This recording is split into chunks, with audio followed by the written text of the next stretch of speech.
Insecurity and a lack of confidence probably causes 90% of the problems on this planet. There are people who let life happen to them, and then there are people who like create their life. I just see them accept defeat far too easy. There's 50 different ways to get what you just asked for. You just literally just gave up. I have never been concerned about money. I've always felt like I'll be successful, so I've just always spent like I've had it. What's the point of having money if you're not going to fly first class? What's your advice to someone who's thinking about buying a house right now? Well, I appreciate you guys coming on. So I'm curious to start this off.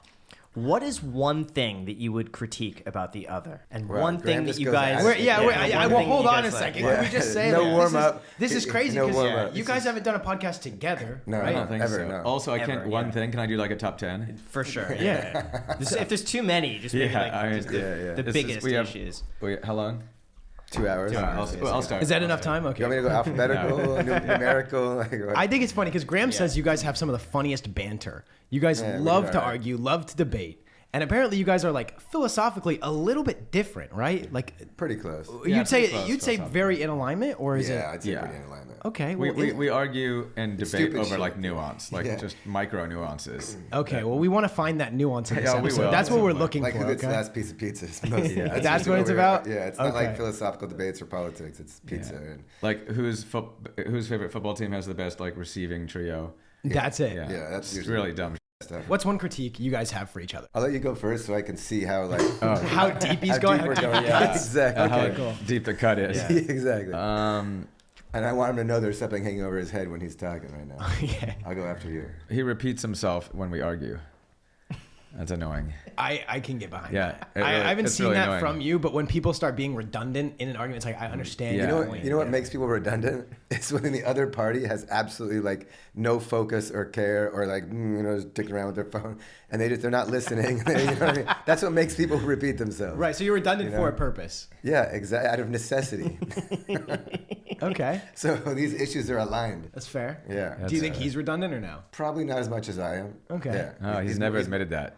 He's probably just more like He'll keep the debate / argument going more than I'll be like, I'm good, and then he'll keep at But it. I think he's probably less respectful in the manners in which he, I don't know, relates to people generally because he's just. I'm busier is what he's saying. Yeah. It's called busy. You know, and it's like, bro, did you hear what I It's said? called a work ethic. Bro, did you hear what I said? And he's like, stop repeating yourself. I'm like, dude, you haven't looked up at your phone in 8 minutes. It's funny because I've worked with you guys for a long time, and I see Yeah. both perspectives on this. I think you're mostly on your phone or doing emails or like talking to someone else while Brett's talking Even if to it's you. fucking Instagram. Can Yeah. I cuss on this part? Yeah. Go ahead. Even if it's Instagram, you'll be like in the middle of it. I'm like, dude, you're like swiping left. I know you're not working right now. On the way here, he was driving. Yeah. I was on a work call for 15 minutes. Yeah. He gets so fucking annoyed. So I handle usually I just have to take my own Uber because he gets so annoyed. That's insane that you take your own Uber. Dude, but Yeah. imagine picking somebody up. Oh, I'll come pick you up, because you're kind of on the way, or whatever. Yeah. I got the music on, like the breeze in my hair. I'm like, cool morning. I'm hungover. Breeze I'm in like, his hair. Yeah, I mean, I'm we're gonna let that I'm slide. like chilling. Yeah, we're gonna let that slide. I'm chilling. I'm in like perfect, okay, like the podcast coming. I'm like just gonna relax on the way there. Oh, I got a call with a developer in Canada, and I'm like, dude, you're just gonna take an Uber then? I mean, I got to listen to this bullshit the whole way here. That's a good. I got to point. turn the music Yeah. down. I got to put the window up. Sure, now you have to accommodate, Yeah, right. it pisses me off. That's true. Yeah, That's thank a good you. point. Let's see. One thing that you admire in the other person. Oh, also tons of things I admire. I feel like this is like marriage counseling. Yeah, I want to work Yeah. through this. Graham was just telling me how funny it is when you guys just start. There are Oh, tons yeah. of things It's that like- we admire. We actually went about to ourselves. a couples therapist. Well, not A couples therapist? Well, I think she's trained as a couples therapist, or maybe not. I don't know. Why did you do But it? we went for like just to get along better. Yeah. Was there a Brett would certain stop event or repeating something that himself. happened? No, Oh, we just were fighting a lot. all the time. When was let's this? say You Recent remember or- when we were years ago. Yeah. just Yeah, we're better worthless? now. Do you Yeah. remember like 5-10 years ago? We would Yeah. fight way more. Oh, it was like ridiculous. We would get in fist fights at lunch. Yeah. In the Just office. tell- You tell just Jack told me about a that. story about that. Yeah. Yeah, we don't physically fight as much anymore. No, because he's like just more intimidated now. And For stronger. good Yeah. reason. Jack was wondering, do you guys have a lot of aggression that it's just like you just have No, to it's take I don't. out? Or It's like, only Brett. Just naturally in our character, I feel like we have a lot of, Yeah, we're kinda- both alphas, so you get Yeah. us together and we just fight over shit. me a little bit But more we're not alpha. as. Yeah, we're not as. We don't have the physical confrontations. No, we've been anymore. way We haven't better. fought But you us. used to we physically did? fight. Oh, we did Oh, all almost the fight time. in We had to Nashville, separate though. ourselves in high school, like different high schools. We You're just separated kidding. ourselves No. like a week ago when we were in that Uber in Nashville. Yeah, that's true. We still go at But it. it's rare. Like once every few months, we'll fight. I had to jump out of an Uber in Nashville because I was literally like we were about to just go serious? to blows. Yeah. Yeah. And then I'm like, I'll meet you at the stadium. How remember many what it times was do you about? guys think? I would love to see one of these fights. You guys could be a main card in like some sort of box. There's- I told There's you. actually it would yeah. be we should so get paid for even. it. Yeah. Like, yeah, I think that would be. We good. wouldn't we be go that at it a even. little bit. You in don't think season. so? No, I'd get him. You usually win. I have more. Well, because he bites. I have. I So don't. it's I have not more cheating. aggression, so I think I would. Yeah, that's probably true. He I'd used win. to like kind of beat me up a I'll lot. pin where- him. I'd pin him down. But that's crazy. You guys end up going to blows because I have a brother. Not okay? nearly as much. Not anymore. really like punching in the face. More like wrestling and like chokeholds and like Maybe punching in the chest. We try to avoid the chest. elbowing. Like we try not to actually just boom. Right Although I in the face. knocked him out cold a couple times. Did you actually? Yeah, dude, I did. Well, guy. let's. I want to He explore. was like laying on the okay, ground, so- just like motionless. So how does it go from like just something you're disagreeing upon to like actually fighting your twin Oh, brother? so we just- like it how, just where does the gets escalation happen? more and more irritation, just stupidity, very and then one easy. person will like push the other person or whatever, and then it just happens. And you like fighting, I'm guessing, because it continues No. to happen. No. We can irritate each other sometimes. No, nobody likes. I mean, That's yeah, really we interesting. definitely because, don't like fighting. You know, if I get irritated or if Graham gets irritated, it's not like it is never within my frame of mind of like, okay. Oh, we're but gonna same go- with yeah. everyone else on the But planet. here's the thing: if you except and Brett. Graham fought, it would be yeah. a big deal. I mean, you could maybe not have the pod for weeks. I mean, who knows if you even Right. come back to like being friends? We can fight in like 30 minutes, like we did in Nashville. Like we're 20 minutes later we meet up. Maybe it took 15 minutes after seeing each other, like relax. But an hour later we're fine. Yeah. So you guys know no matter and there's what no risk happens. of like, you- yeah. Yeah, I you're think that's fine. part of it too. You just You take for granted, You take yeah. for granted the relationship, and so you fight because you know that it's not Right. going to damage the relationship. That's really different. That's very unique. Graham was telling is me unique, yeah. you guys were like getting lunch at some spot. And then like across the table from each other, you started like bickering and bantering. Forget and what then it was about. Yeah, too. It's just about something probably trivial, as I'm guessing like a lot of these definitely, things. yeah. It's never about anything of substance. And then you were just like, all right, let's go outside. And you guys just went into the back parking lot. And Yeah, just we didn't fought see it. you. And I think I was with Mary, and all of them are saying, "Oh, you just leave them be. They do this. They do that." I'm like, should we be worried? No. They'll come back. Yeah, and I Mary's think one dealt of with it a you, lot. one of you left, and then I think it was you, Jason. I think you just sat down like nothing had happened. That tracks. That tracks. Yeah. So, how do you think having a twin is different from having a normal sibling? You're just closer. Yeah, I don't think there's a closer relationship on the planet if you work towards it than identical twins. And what is that like to have somebody that always keeps you in check? When do you give him authority to make decisions on your behalf? Well, I wouldn't put it that way. I generally don't make important decisions without like us agreeing. Consulting. On it. And Yeah. does it have to be like a unilateral decision? No, but I take his advice seriously. So Bilateral, you mean? Like mutual. Like Bilateral. Is that how it is? I think unilateral would be one person. Are you a Yeah, lawyer yeah. too? yeah.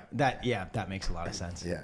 Yeah, it's an advisor, that you go to. I trust his opinion as much as mine. So it's hard for me to make an important decision. Like, let's say I'm going to open up a new office somewhere. I kind of have to get Brett on board so that I'm confident in it. If he has reservations, then I rethink my decision. But how do you guys build that level of respect and trust for each other? Like, That's is that just just over like time. 46 Like- years of just like going seeing through the other person literally making everything. good decisions and like earning and admiring Yeah, the other I person? think that's Imagine if you guys had this podcast for 46 years. Yeah. Would you he worry might about, actually listen to me then. Would you If worry I throw about a like what suggestion. questions But I feel like Graham's going to it's ask? different because you guys have had a very similar, if not the same, upbringing. Yeah. So I think going through that and being related ties that even closer than Yeah, Jack that's and true. I. No, I know, working but I'm with just each trying other to for give some 20 years. perspective. Yeah. Would No, I you think worry? that's Would a you good worry about perspective, what yeah. guests he's going to bring on or what questions he'd ask or whether he can handle after 46 years of this? No, you've seen Right. everything 10 times. That's a good point. Yeah. Okay, so did you guys actually you had to be in different high schools? Yeah. Yeah. Well, I'm sick my McDonald's is here. I don't want to continue bringing this back to the fighting, but for No, me, it's fine. that's My McDonald's is here. oh yeah, sure. Thanks, buddy.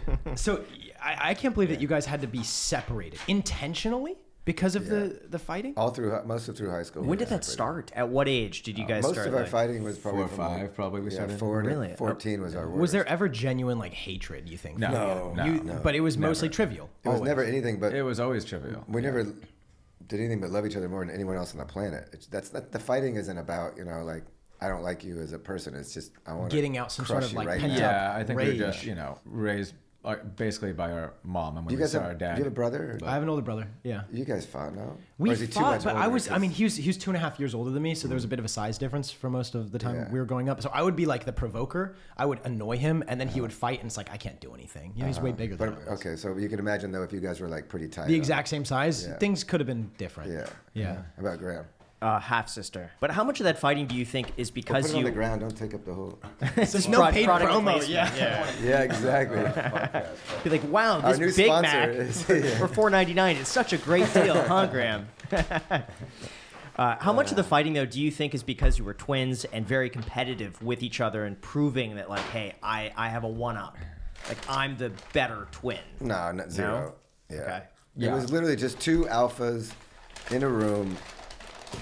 You know, Let's with talk nothing to about do. this- Like, what's gonna happen? This alpha stuff, because that's kind of been like blowing up recently with like the alpha mindset, alpha mentality. Oh, yeah. Why do you say that you're an alpha? How do you determine if you're I an mean, I alpha? could technically be using that term wrong, but I'm pretty sure. You know, just kind of a naturally aggressive kind of. If you're in a room with a bunch of people, or you know, your boys, you're probably gonna be the guy making the decisions. You're probably going to be kind of like, you know, one of the bigger presence in the room. That's just not on purpose. It's just your personality, you know. And then there's someone else like that, and you kind of want to get your way, and you kind of just have like that a large presence in your personality. But first, if you're in business just like us, I'm sure you're well aware that problems are everywhere. For example, there was actually a scheduling issue that made it so Graham couldn't be in the studio to record this with me. Sorry, Jack. And there comes a time in every business when the problem that you've been ignoring needs to be handled. Graham? I said I'm sorry, Jack. If you're getting frustrated with how you've been selling, whether that be online or in person, I could not recommend you guys try out our sponsor Shopify enough. Shopify is the e-commerce platform that's already helped transform millions of businesses worldwide. For example, you can customize your online store with flexible templates and powerful tools. And with a single dashboard, you can manage orders, shipping, and payments from anywhere in the world. Here's a fun fact. What sets Shopify apart from its competitors is its ability to turn browsers into buyers with the internet's best converting checkout that's 36% better on average compared to other leading e-commerce platforms. And Shopify actually powers 10% of all e-commerce in the United States, supporting brands like Allbirds, Rothy's, and Brooklinen in over 175 countries. In fact, my coffee company, Bankroll Coffee, is run exclusively through Shopify, and I did a ton of research on the best e-commerce platform to use, and they've been fantastic. Plus, they have an incredible support team there to guide you every step of the way. I can attest to this. So sign up for a $1 per month trial period at shopify.com/ICH. Again, that's shopify.com/ICH.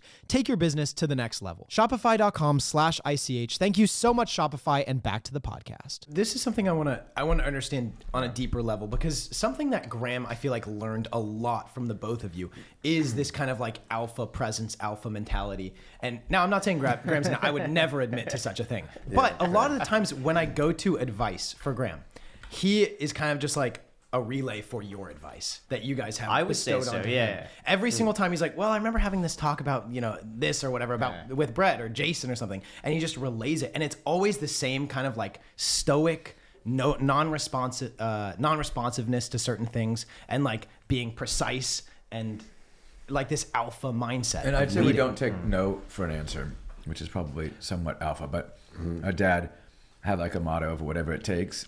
And I think we have that instilled in us. Like we just get what we want by working Yeah, for you it. kind of have in the back of your mind like this is going to happen. Just a matter of how difficult it is, and that's the mindset from which you operate. But I don't think I do that on purpose. That's kind of just in my blood. You think so? I'm You glad think I'm it able was to genetic? impart some of that. You think you got that I from think your it's genetic as dad, or hell. do you think you were kind of raised in that Both way? my So- parents are kind of alpha, Yeah. I would say. But Okay. yeah, that's something in my bones. Like I never read a book on how to be alpha or anything, or watch videos. I just we were that way from 4 years old. And it's not like necessarily something that we're bragging about. When I say alpha, I'm just using it as a purely descriptive term. I'm not sure it's advantageous. It's probably advantageous in life in some ways and disadvantageous in others. So I'm not like telling everybody be alpha necessarily. In what ways Just would it be bad? you. Well, you can rub people the wrong way. We also, I oftentimes. think, get frustrated at things that we think can be done better. So you can get irritated and frustrated at other things because you just want to take over and do it. So it's kind of hard to delegate. It's kind of hard to for people to live up to your expectations. If you're not in control of something, it bothers you. I could see Or it shouldn't, probably. the alpha personality, for lack of a better term, we're just assuming we'll assign that word to this thing we're describing, could make it challenging to get very close to certain people. I feel like it makes people seem a little bit more distant. We have very close relationships with our friends and family. Okay. We have probably I don't 10. know. Okay, like but it- to enter through, to break through to that, to be a part of the close circle, would you say it's more challenging? Because Yeah, could those people Maybe, yeah. lead? Because you would need to be the one in charge. Because I've noticed, even hanging around you, you're usually the one that says, "Oh, we're going to go to this place tonight," and "Oh, we have this connection over here. Let's go there." And everyone else that's with you is always like, "Yeah, that's great." And you don't is really hard. find a lot of conflict. When, no, I don't want to go there tonight. It's Let's hard go for here. alphas to Yeah. be together, just Yeah. like in the wild. That's why Brett and I fight, because we you disagree on yeah. just I about mean, you can learn everything. about alpha behavior by watching National Geographic. You don't have to interview us. I mean, we're just animals. Humans are just animals, and we act in very similar ways to two alpha lions hanging out in the wild. They're not going to do very well together. They're going to have their own prides. And when they come together, there's probably going to be some scuffles, and they could be brothers. But it's not that much different than like alpha animals in the wild. That's where the term came from. I Do you believe. think it could be learned? I don't know if you'd want it to be learned. I think Yes, I think we learned it too. I think it's Yeah? nature and nurture. Absolutely, yeah. We're just I think born. there's part of being alpha that's probably beneficial in life, and maybe would impart for some people to try to learn that, which is achieving your goals. I want to say no matter what cost, because that seems a bit extreme.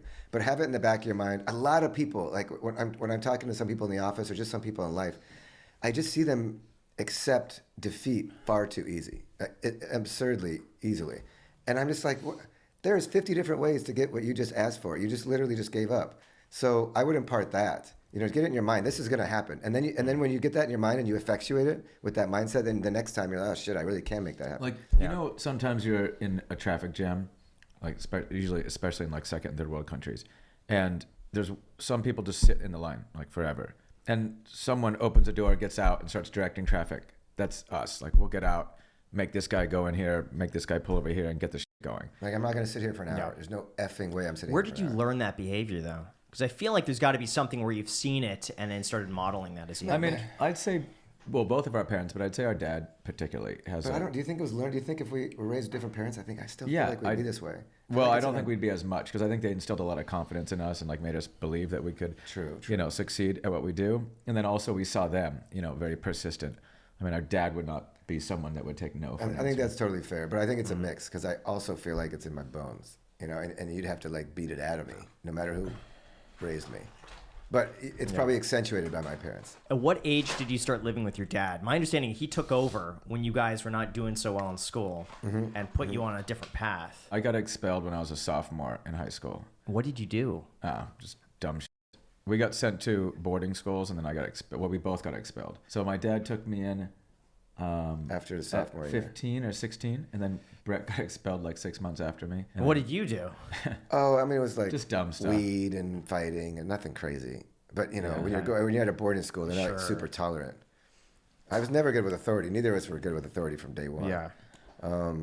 So our childhoods were, I don't think difficult. alphas are good with authority. yeah, that's another issue with being an So, alpha. how did your dad handle that? My dad's also not good with authority. When my dad took us, it was like, this is actually ironically like if you need to this is devolving into like just a full alpha conversation. But if you need to control an alpha, it has to be full basic just structure and dominance. It's the only way to keep an alpha in check. So my dad literally took over our life. Like that's why the Marines is probably good for alphas. Because they don't have a choice. You have to put them in such a structured environment that they have no choice. But if you give them like, a bunch of outs, they're going to take the outs. So with my dad, he just smothered us with like rules and with backed by like, do not break this. We were like scared shitless. It's not like he would beat us or anything. Yeah. But I mean, there was like this level of authority that we were like, oh, this is not. So, but what level of authority was that you wouldn't disobey those rules? I mean, I think you have to be you have to be scared, imposing physically. Yeah, you have to be Scared of the scared of consequences. physical consequences, which Yeah. I don't think that's a bad thing. I know that I'm not supposed to say that. I think it helped my brother and I immensely that our dad would, Well, let me just be clear, though. make sure that we didn't. He was fuck really around. good at never hitting us ever in our entire lives, but always being physically imposing and threatening enough that we would like just not want to mess with him. Which I think is like great fathering. Because you never should touch your kid, and he never would. I mean, he might push us up against the wall and scream and just until we peed our pants practically, but he would never like ever hit us or hurt us ever. Yeah, you just have to be scared of like the consequence. I think. Seems Like my like mom, our mom could not keep us in check, And then she would try to spank us or whatever. And Ground us, or we like would just 50 different little things, but it never worked because we were really worked. scared. Like, plus, when she spanked, like, you know, she'd spank us with like spoons, and we would just be like, you know, once we realized like that it only hurt so much, then she was fucked, because then we would just sit there, and she just was hopeless, and I feel bad. But my dad, like, you know, we felt like they were divorced at the time, just to be clear. Sure. So yeah. So it was difficult. He straightened us out when we were like 15, 16. I mean, like, you go through like kind of how the regimen. Well, he would wake us up at like 5 a.m. and we'd go in the garage and work out. So that would be the start. He, you know, took our baggy clothes off, our earrings off, you know, shaped my gotea, took out the earring. Like he'd dress us, drop us off at school, pick us up from school. We'd go to his office, where he was a professor at the. You didn't miss a class. I mean, it's like, you know, we just do our it was homework. like Marines basically, but for like, no friends, no time to get in trouble. Like literally, he made sure for the first year that we had not even 10 minutes to ourselves, so we just couldn't get in trouble. Sounds like a really intelligent person. Well, he also he's also a Marine, and he learned that structure. And he teaches sociology, and he's quite introspective. And he was, and this isn't to say my dad's a better parent than my mom. It's just that he had the skill set to control us as, like, you know, the types of kids that we were. And for my mom, it was really difficult. For someone else, my mom would have been, you know, probably the perfect parent. My dad wouldn't have maybe, you know, been as astute at it. Most kids don't need, like, you know, a physically imposing consequence, but we did, because we were pretty out of control. We didn't listen to anybody, whether it's a teacher or a parent. Like, we were just, you know, or even the police. Like, we just didn't care about anything. When did you start to enjoy that structure that he was giving to you, or did you meet it was with a resistance during the time? It was always a nightmare. Yeah, well, until it was he only about backed a off. year until then once he had us, like, you know, structured, then he backed off. And then we had actually an unbelievable amount of freedom. Like, then it was just, you know, carte blanche. Once for he us. trusted us, it was anything you want. Buy us kegs for parties. I mean, it was like whatever. Because he's like, okay, you're not going to miss a class.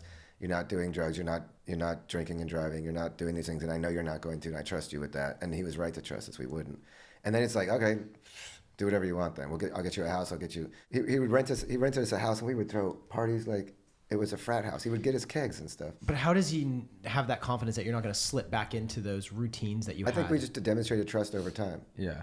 And we never did slip back in those routines, ever. Like, we were smart kids, like almost probably too smart. So that's probably why I think we were bored and we would just act out. But once we kind of got more into school and we had more structured environment, then we started applying ourselves, and he could tell that we were not going to, like, you know, slip back. Did you realize that was just a better way to live than the other way? So you made the own personal decision, like, once I have this structure, I tested it out, I got good results, I like this, I'm going to stick with this? Or what? Yeah, I think that's right. You'd say that's right. I think...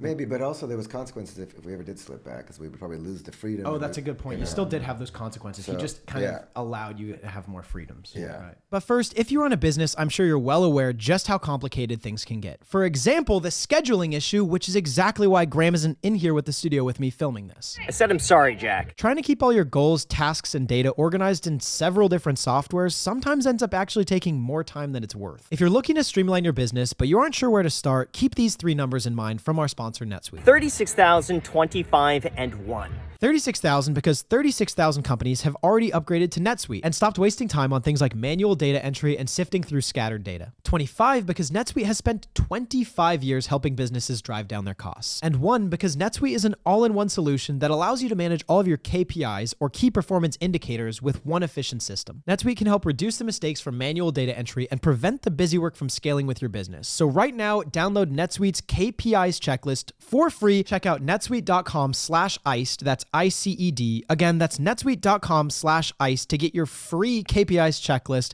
Once again, completely free. netsuite.com/iced. Thank you so much, NetSuite, and back to the episode. And at what point did you guys want to get into law? Pretty early on, I'd say, like, because we were, you know, that whole define early on. argumentative nature that we have. Because we thought we were going to be like, we wanted to be a car mechanic, we wanted to be this. Yeah. I would say maybe like in college.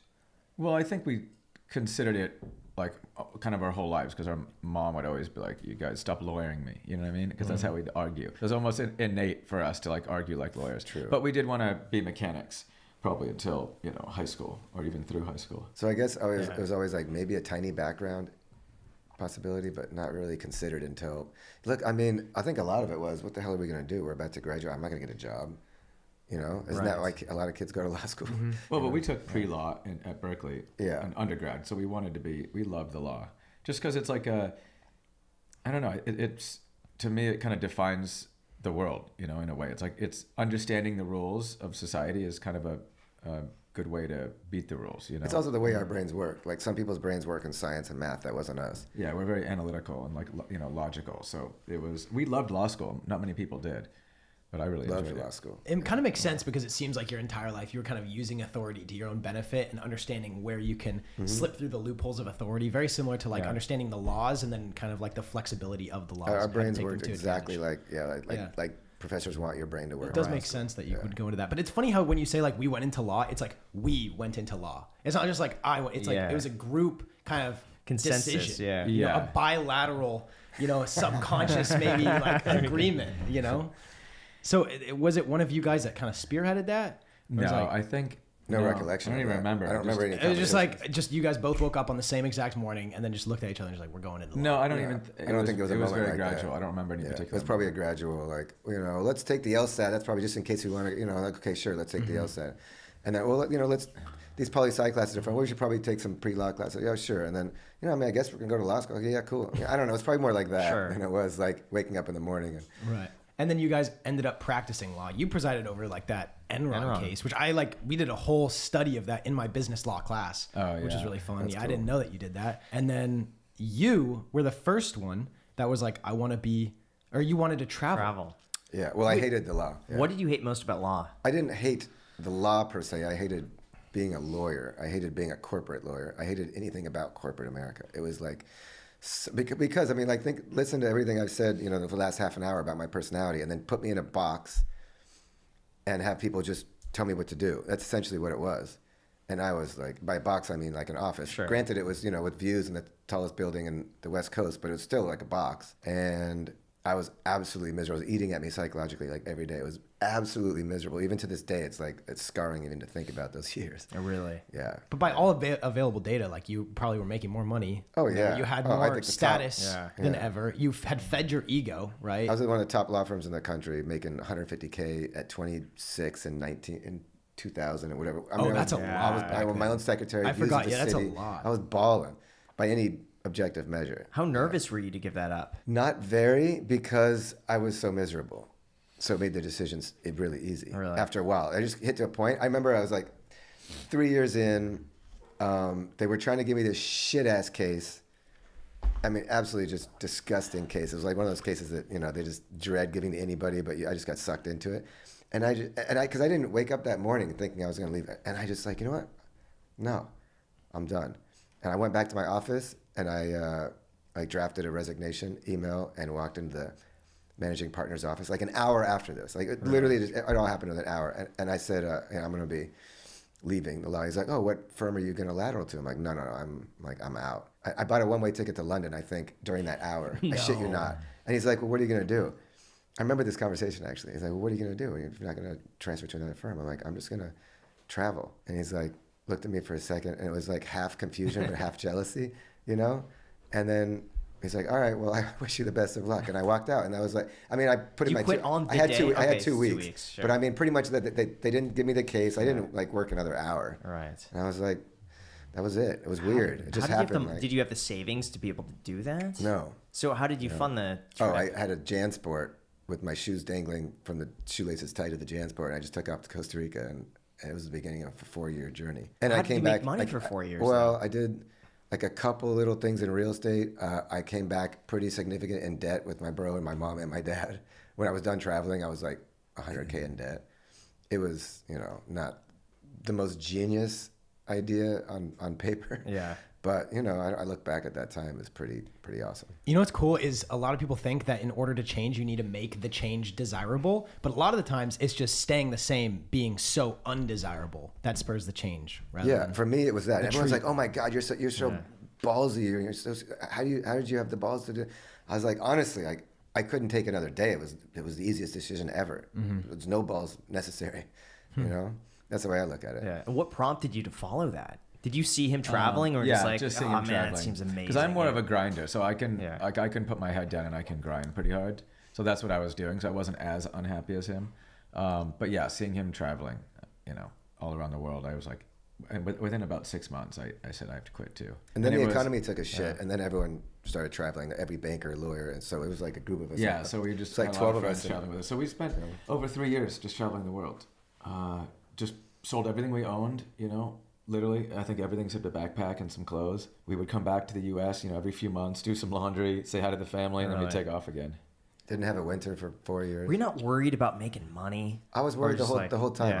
yeah. I like a low grade background anxiety the whole time, you know, which is actually when I came back to the States after 4 years, I got really run down and sick for a long time, like a year. Really? I think it was all of that like low grade anxiety building up and just eating at my hormonal system.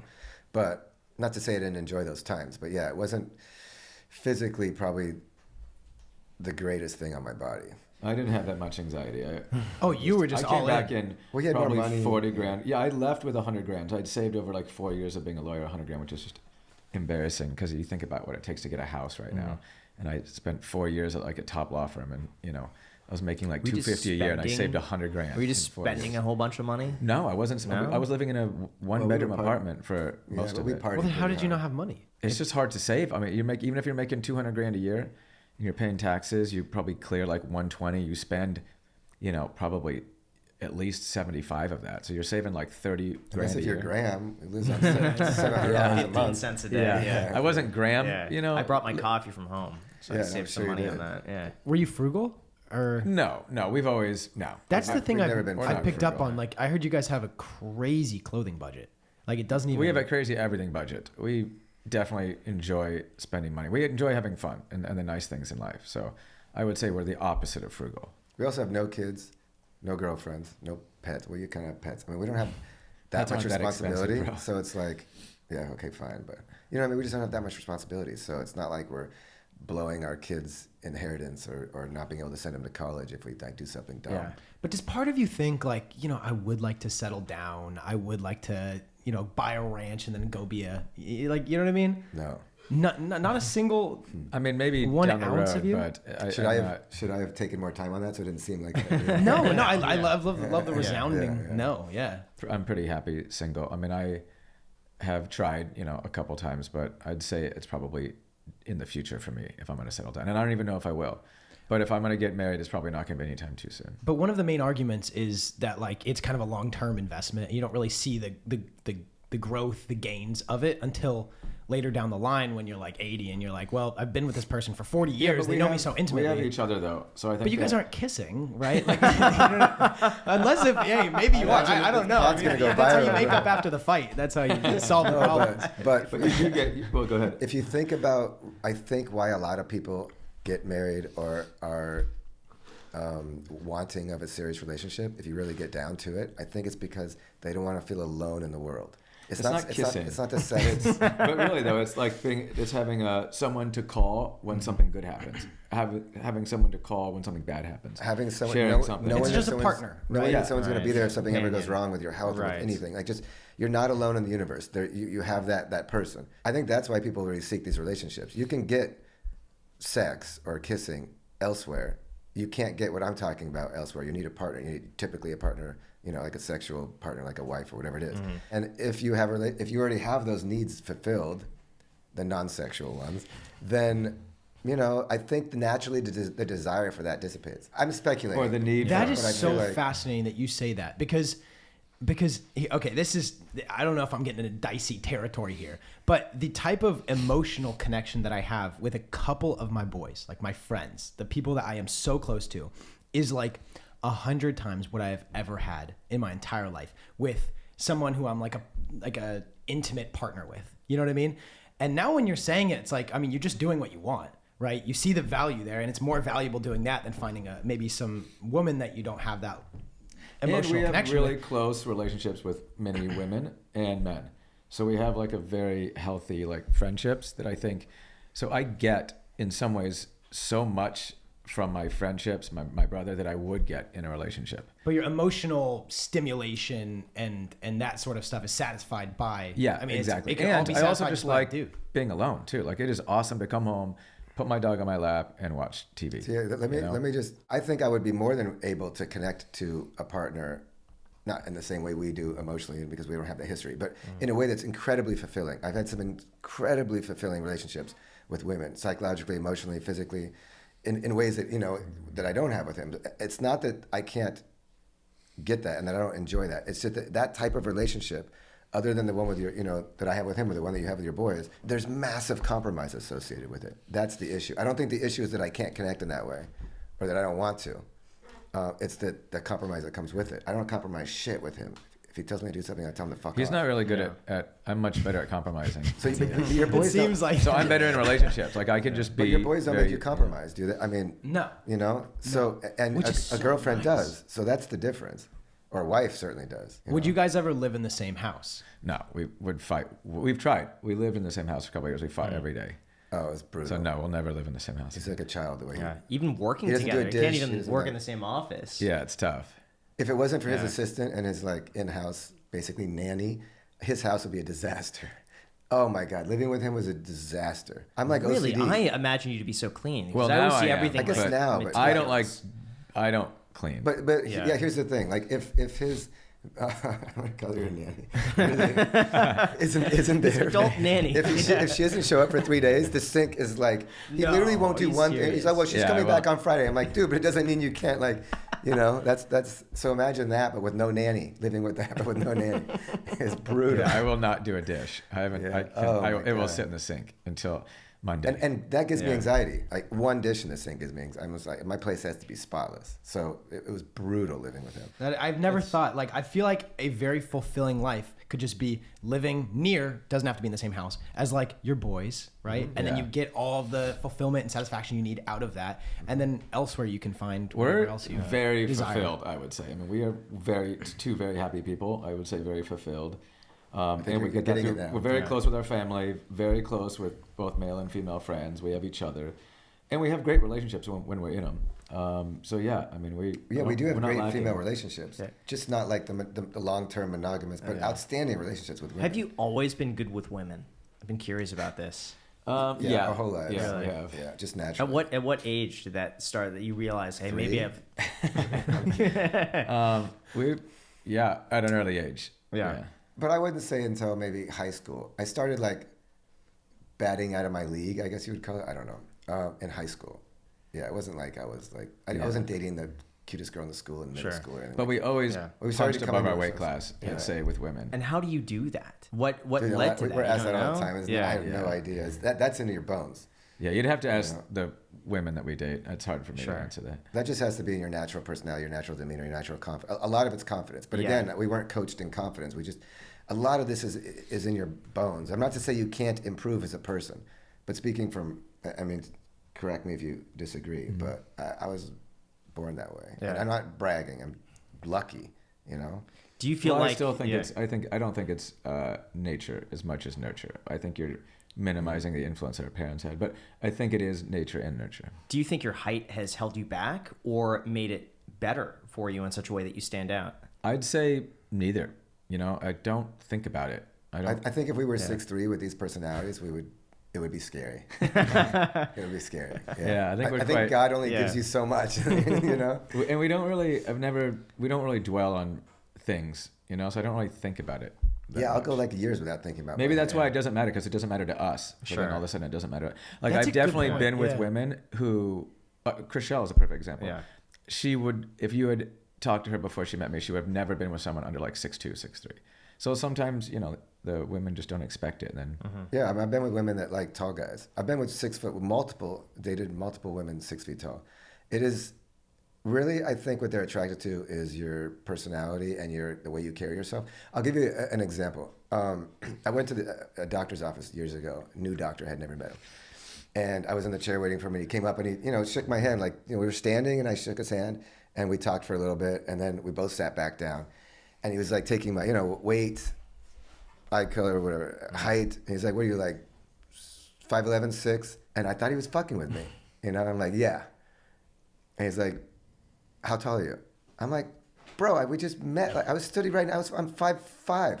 He's like, oh, I don't know. You struck me like after meeting you, I just felt like you were 6 feet tall. Yeah. And I think that's how women like look at it. They just, I mean, yeah, some women really don't like the height issue, but honestly, if you just naturally have like an aura about you of like, I don't give a fuck how tall I am, and trust me, you're not gonna regret dating me. They don't give a shit. Nobody really does. Yeah. It's interesting you guys do surround yourself with very tall people.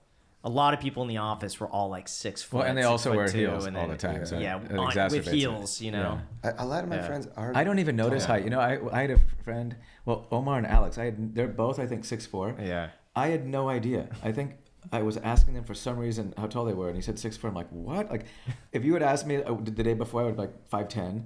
Like, I don't see height because almost everyone's taller than me. Right. Which, by the way, that reminds me, because there's very few people that can wear my clothes, but I have clothes that don't fit me anymore, so I'm gonna give them to you. You're gonna like They're this one. nice Dude. too, right? Because I know you should won't do- buy you should do yourself on- you nice should do on the stuff. pod because this thing's epic. Okay, I'll go get them and give them to you. Okay. Like I was. This whole outfit, by the way, I think this is yours, Brett's, pants, Jason.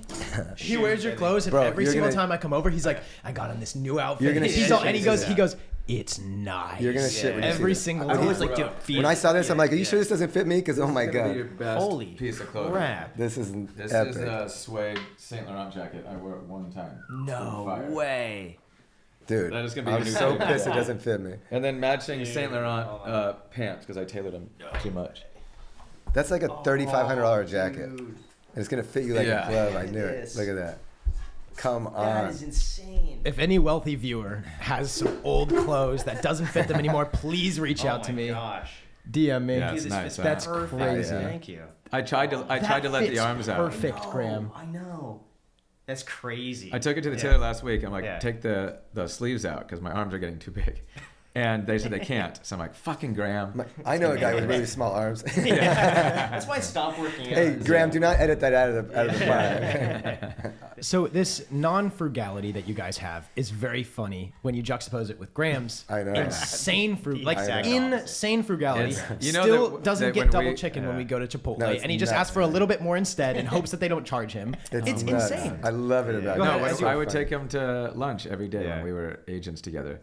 And we'd go to like the, Chipotle or what's that, Tokaya. Takaya. And I was paying, so he would get like a large lunch and he would eat half of it and then he would box the other half up. Yeah. And if anyone at the table, he would always grab everything that everyone left and put it in the box for his dinner. Yeah. Every single day. Or the next day.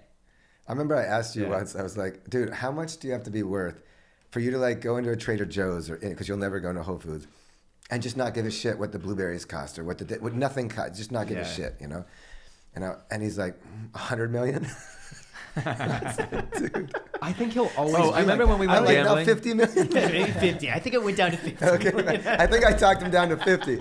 Inflation though, you might Yeah. have to bring Oh that my up to God. 100. $20 blueberries. Oh, and then we at some went point. gambling and he lost like $20 on blackjack and he was pissed. devastated. Oh, it ruins his night. I was like, dude, he you have a gets problem. Furious when he and he like balls up his fists I was and like so upset. Yeah, he's scared he's gonna hit me or something. No, That's a joke. That's a joke. But he does get very upset when he loses money or has to spend. Did you learn that or is that in your bones? I think that was in my bones. I think I've always just. So kind now of you been know like what I that. mean when I say something's in my Right. bones. It's like, you have to beat that out of me. We're Right, literally yeah. the opposite. I have never been concerned about money. I've always felt like I'll be successful. So I've just always spent like I've had it, even when I didn't. I mean, when I graduated law school, I had no money, obviously. I was in a little bit of debt. And I took my summer associate paychecks and I went to a lender and I bought a $100,000 SL 500 Mercedes. And I hadn't even passed the bar exam yet. So I had a $110,000 car. I put zero money down. This is back when you could do that in like, I don't know, early 2000s. And I pulled up as a first year, so luckily I passed the bar. And pulled up as a first year associate driving the nicest car I had the in new the Range entire Rover. parking Both garage. of us were Really? We went from $300 cars to just like $100,000. Why did you need that though? Why that? I level? just enjoyed it. I thought it was a cool car. Like I've always, 'Cause we could. We've always just, spent like we were going to be successful. I don't necessarily Dude, recommend that. this is horrible advice. Just so you know. Just to make that Don't clear. follow this. Yeah. Yeah. But do you also, think- the yeah. other thing is, oddly enough, I don't think we cared. When we came back from traveling, we left very prestigious, successful and financially rewarding jobs. Came back, I was driving my grandpa's like 1974 like gold Lincoln Navigator. It was overheating all the time. It was like a $900 car. I actually sold it for $900 to a gas station, and I didn't care. Like I think was you living got in a the- one-bedroom you got the apartment better with end of that Alex, deal. like going back between the bed and the couch like every month. I was still happy. When our happiest years, we're really happy now, but we were working on our hot rods and eating eating burritos out of the Roach Coach and just wearing tank tops and going to the gym and no money and no cares. I mean, I think we've never been concerned about being. There was a year where we went to Subway 360 of the 365 days because they had like $6-inch sandwiches and whatever the $6-inch sandwich was that day. And we were super happy. And we were those super years. happy. Right. Like we had our friends, we would just work out. We had our, our hot rods. Where do you get that inner confidence from? Because I don't feel think like it's you inner have a lot of confidence. It's security in okay with yourself. things To do what, going to buy the poorly, cars? right? No, it's just to well, be no, okay I never with thought things would go wherever poorly. you are. But you were comfortable if they like it didn't matter if you were back on someone's couch in somebody's apartment, right? Like, Well, it would matter if I was a failure. Like it would matter if I wasn't successful. successful or working towards something. Which one? No, I'm okay working towards something. Okay. But I would not be happy and I would not be able to live with myself if I wasn't becoming successful. Becoming. There we go. Yeah, Okay. if I didn't see like a growth, pattern for myself. So it doesn't mean that I, can eat from a food truck every day. I'm fine with that as long as I know that I'm working towards something. Can I give you a esoteric but really interesting example? If it might be a little bit hard to follow, but if you really get it, I think it's like one of the best things you could learn in life. If I can get this correct, they did testing on experiment on mice, and there was 3 different groups of mice. Again, it's horrible that they do this, but just follow the. So 50 mice in like 3 different cages, I guess, and they would subject them. They gave all 150 mice a serum that gave them a 50% chance of getting cancer. Okay, brutal, but just follow. They subjected the mice to different, I'm gonna try to get this right, sets of electric shocks. Okay, and the electric shocks, so there was 50 that got no electric shocks, just the serum. So 24 of the 50 got cancer. It was right around 25 of them got cancer. Then there was 50 mice that were subjected to electric shocks randomly. They could do nothing about it. The mice just they couldn't do anything. They just got electric shocks every once in a while. And then there was 50 mice that got electric shocks, but if they ran over to a pedal and pushed the pedal, the electric shocks would stop. But they were subjected to, and this is important, the same amount of aggregate electric shocks than the 50 mice that didn't have the pedal. Okay, so same amount of electric shocks, but 50 of the mice had no control over their outcomes, no control over stopping the shocks. And 50 of the mice had an illusion of control. They could go push the pedal and stop the shocks, but they were still getting the same amount of shocks. Yeah. The 50 mice that had no control of their lives, essentially, 80% of them got cancer just because of the psychological wear of that basically torture. I already told you 50% of the mice that got no shocks got the cancer because the serum gave you a 50% chance of getting cancer. The 50 mice that got shocks but had an illusion of control over their lives, that could push the pedal and stop the shocks temporarily, got less cancer than the group of mice that had no electric shocks at all. And I think that's very true if you can follow that. Yeah. With humans. You don't have to have a good life. You have to feel like you're in control of your future, like you have a sense of purpose. It is not amount of electric shocks in your life, just whatever is coming at you in life that makes you happy or makes you even physically healthy. It is just, and so he can be on a couch or whatever it is, rotating with his friend. It's not the circumstances per se that make your life happy or make it even healthy for your physical being. It's your illusion of, okay, I'm going somewhere, or I'm in the process of becoming successful, or I feel like empowered in some way, or I feel like I have a sense of purpose. And then you can even have a shittier life than a lot of other people, but you're actually physically healthier and happier. It's sense. a weird Yeah. way to, but when I read this mice study, it like blew my mind, and it's so applicable to human beings. Like we were as happy in junior college. You can edit that out. Was that just a ramble? I loved it. No, No, okay. and I I've really actually enjoyed heard it. some. Yeah. I think I heard that study or a study akin It's a to famous that. study Yeah. that's been duplicated, and it's really has interesting findings if you get into it. But go ahead. Yeah. I'm just saying, like, as happy as I'd say we are now, I think that we were equally happy, when we were 20 years old at community college, with no money, sleeping on a couch, but working towards law school or working our way through school because we had a purpose, like we knew where we were going. So we had a plan and, we just had friends, we were hanging out, working out, and such amazing years. We've never needed, success or, a ton of money. I never thought I would be this, financially successful, but I've been happy for a long time, well before I had any success, just because I had good friends and I had a plan.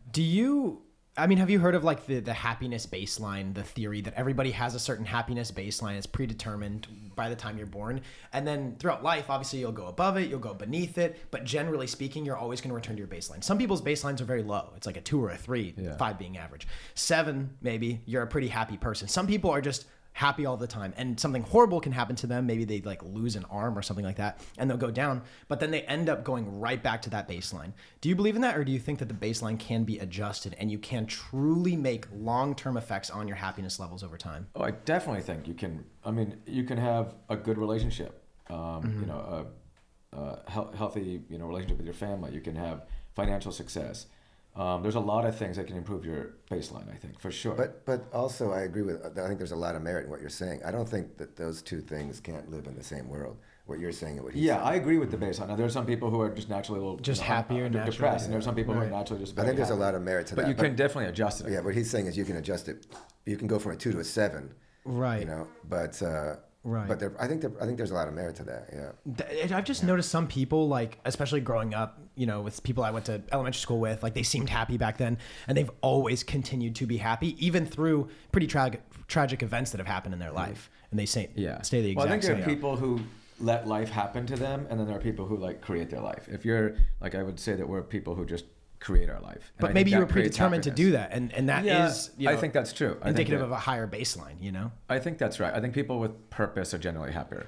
So in that sense, you can, if you give yourself purpose or you find purpose in your life, you can increase your baseline. But I do think there are people with low baselines that can make a lot of good decisions and work really hard towards being happy, and it's 10 times as hard for them to be happy as it is for somebody who's naturally happy. So I think there's a lot of merit to that. Yeah. There's also a problem there because we had Hormozy on the podcast. He said one thing that really stuck out to me, which is like, if you think that achieving a certain something will make you happy, you are creating a dissonance between where you are currently and what you need in order to become happy. And therefore you're placing all of the importance in the ends and not necessarily in the means. And the people that are truly happy in this life place Enjoy all the of the process. importance on the means. Yeah. You No, know? a lot of people don't enjoy the process. They're so focused on. Yeah.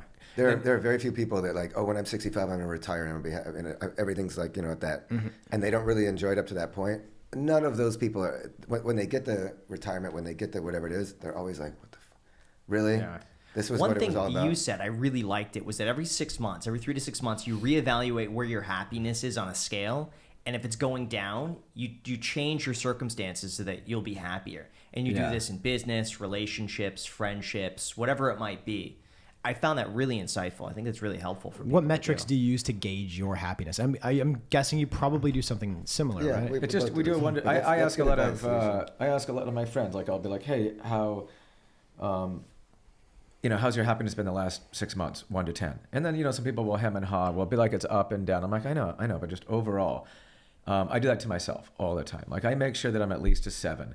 If I'm going several months and my average happiness isn't a 7, then I adjust something. What do you adjust? Like, do you know? It could be like, it could be a relationship. It could depleted? be work.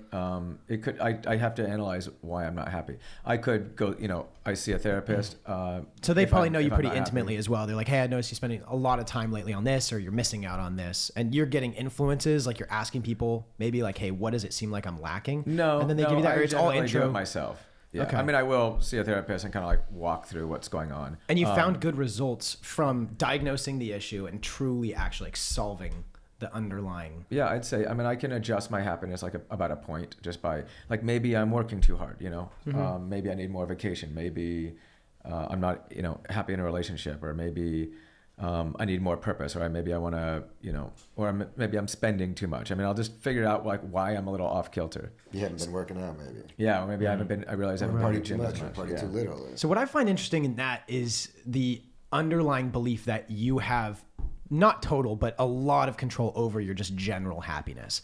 Because I feel like it's kind of a taboo topic now, where a lot of people think that like you just kind of are a product of the environment and you can't necessarily take control of your own happiness and do certain things. And, oh, you go to the gym, you wake up at this time, you drink a lot of water. This will actually make you happy. A lot of people. Is that a product of our times? I'm not keen to that. I mean, it's kind of like a thing nowadays. Like personal development, self-development and stuff like that. People toss it out the window. They think like, oh, that's a bunch of. Well, I think there has become a very significant victim mentality going on right now in society, where I think people, rather than take the initiative and not make excuses, people are making excuses for themselves a lot. And maybe this is just my perspective, but I do feel like a lot of people these days are making excuses, as opposed to like the way we grew up. We would not make excuses for ourselves. We would just go fix it. And we're also not types to like listen to self-help stuff. We're just like, it's not that complicated to go to the gym and go out socially and just do basic things that are good for your body and your soul. It's not, you don't, I don't personally need to listen to a 14-part series on, or read books on that kind of stuff. It's funny. That was one of the big clips from Andrew Tate, was that if you feel bad about yourself or if you're depressed, go to the gym and get a 6-pack and then come back and see your happiness level and how fulfilled you are. And in those cases, I'm sure a lot of people who just go to the gym and work on getting a 6-pack and just have one goal to work towards find themselves thinking, if I could achieve that one thing, I could do this and this and this, and all the doors seem to open up. I've heard Jordan Peterson say, clean your room. Yeah. It's the same that's his concept. thing. I Make agree your with bed. that. That's Clean another your one. room, make your bed, go to the gym, go out to a bar by yourself if you don't have friends. Just do basic shit and don't have a victim mentality. Just do it. And you don't need to read a book or listen to a That's part so series. fascinating that you say, like, you don't look into self-help, yet it appears like you guys are very happy and healthy people. One of, I feel like, the most mentally healthy or the friend that I have that I've known for a very long time, I asked him, because I had been going through like the self-help phase where I'm reading all these personal development books, etc. And he was like, yeah, I threw all that stuff out the window. I stopped reading it. And he's like, it's all just a bunch of mumbo jumbo. You just have to be happy. Which obviously it's very easy to say that, which is, it's interesting, but it seems as though it actually works for him. And I do think that there is, I will give credence to those who say the happiest people are the ones who do not read the self-development books, because seekers will always be seekers. Do you know happy people that are always reading self-help books? That are super happy. I feel like it could get you on the right path, though. It can give you some tools, it can give you a direction necessary, but it doesn't you know? fix it. And if you think it's going to fix it, then you're in for a rude awakening. Yeah, I think maybe that's the know? issue. They think it's going to fix it. And there's another a thing that was in a book, self-help, ironically, that I read, which is that seekers will always be seekers. You just have to be a finder. You know what I mean? Don't always think that this you have to find. It's like taking 50 different vitamins instead of eating well. And Exactly. also, I think there's a kind of a get rich quick mentality to it, meaning like you're trying to get an easy answer. And most often in life, there aren't easy answers. Most often it's just hard work. And people don't want to like recognize that. They want to think that there's some trick. I mean, people come up to me like, oh, you know what, how can I be successful in real estate? Like, as though I can just tell them something in 10 seconds, it's going to make it easy. How about work your fucking ass off for the next decade? But nobody wants to hear that. Yeah. I want to know about the abundance mentality that I see in you guys. This is something I talk to Graham about a lot, actually, because I think obviously there are a bunch of different groups of people, but I see the main two as abundance versus scarcity mentality people. Graham, I think, is very clear he's a scarcity mentality person. I'm not saying one is better than the other. Yeah. Okay. But I do think that there's some like, you feel like a weight is lifted off of your shoulders. You can see someone, they look less stressed out when they're an abundance mentality person. You know what I mean? Where do you guys think this abundance mentality originated? And I'm sure seeing a lot of wealthy people all of the time as agents, brokers, etc., you probably see these two archetypes, right? The abundance mentality person. I gotta be honest, I never use classifications like that because I feel like everything's on a scale in society.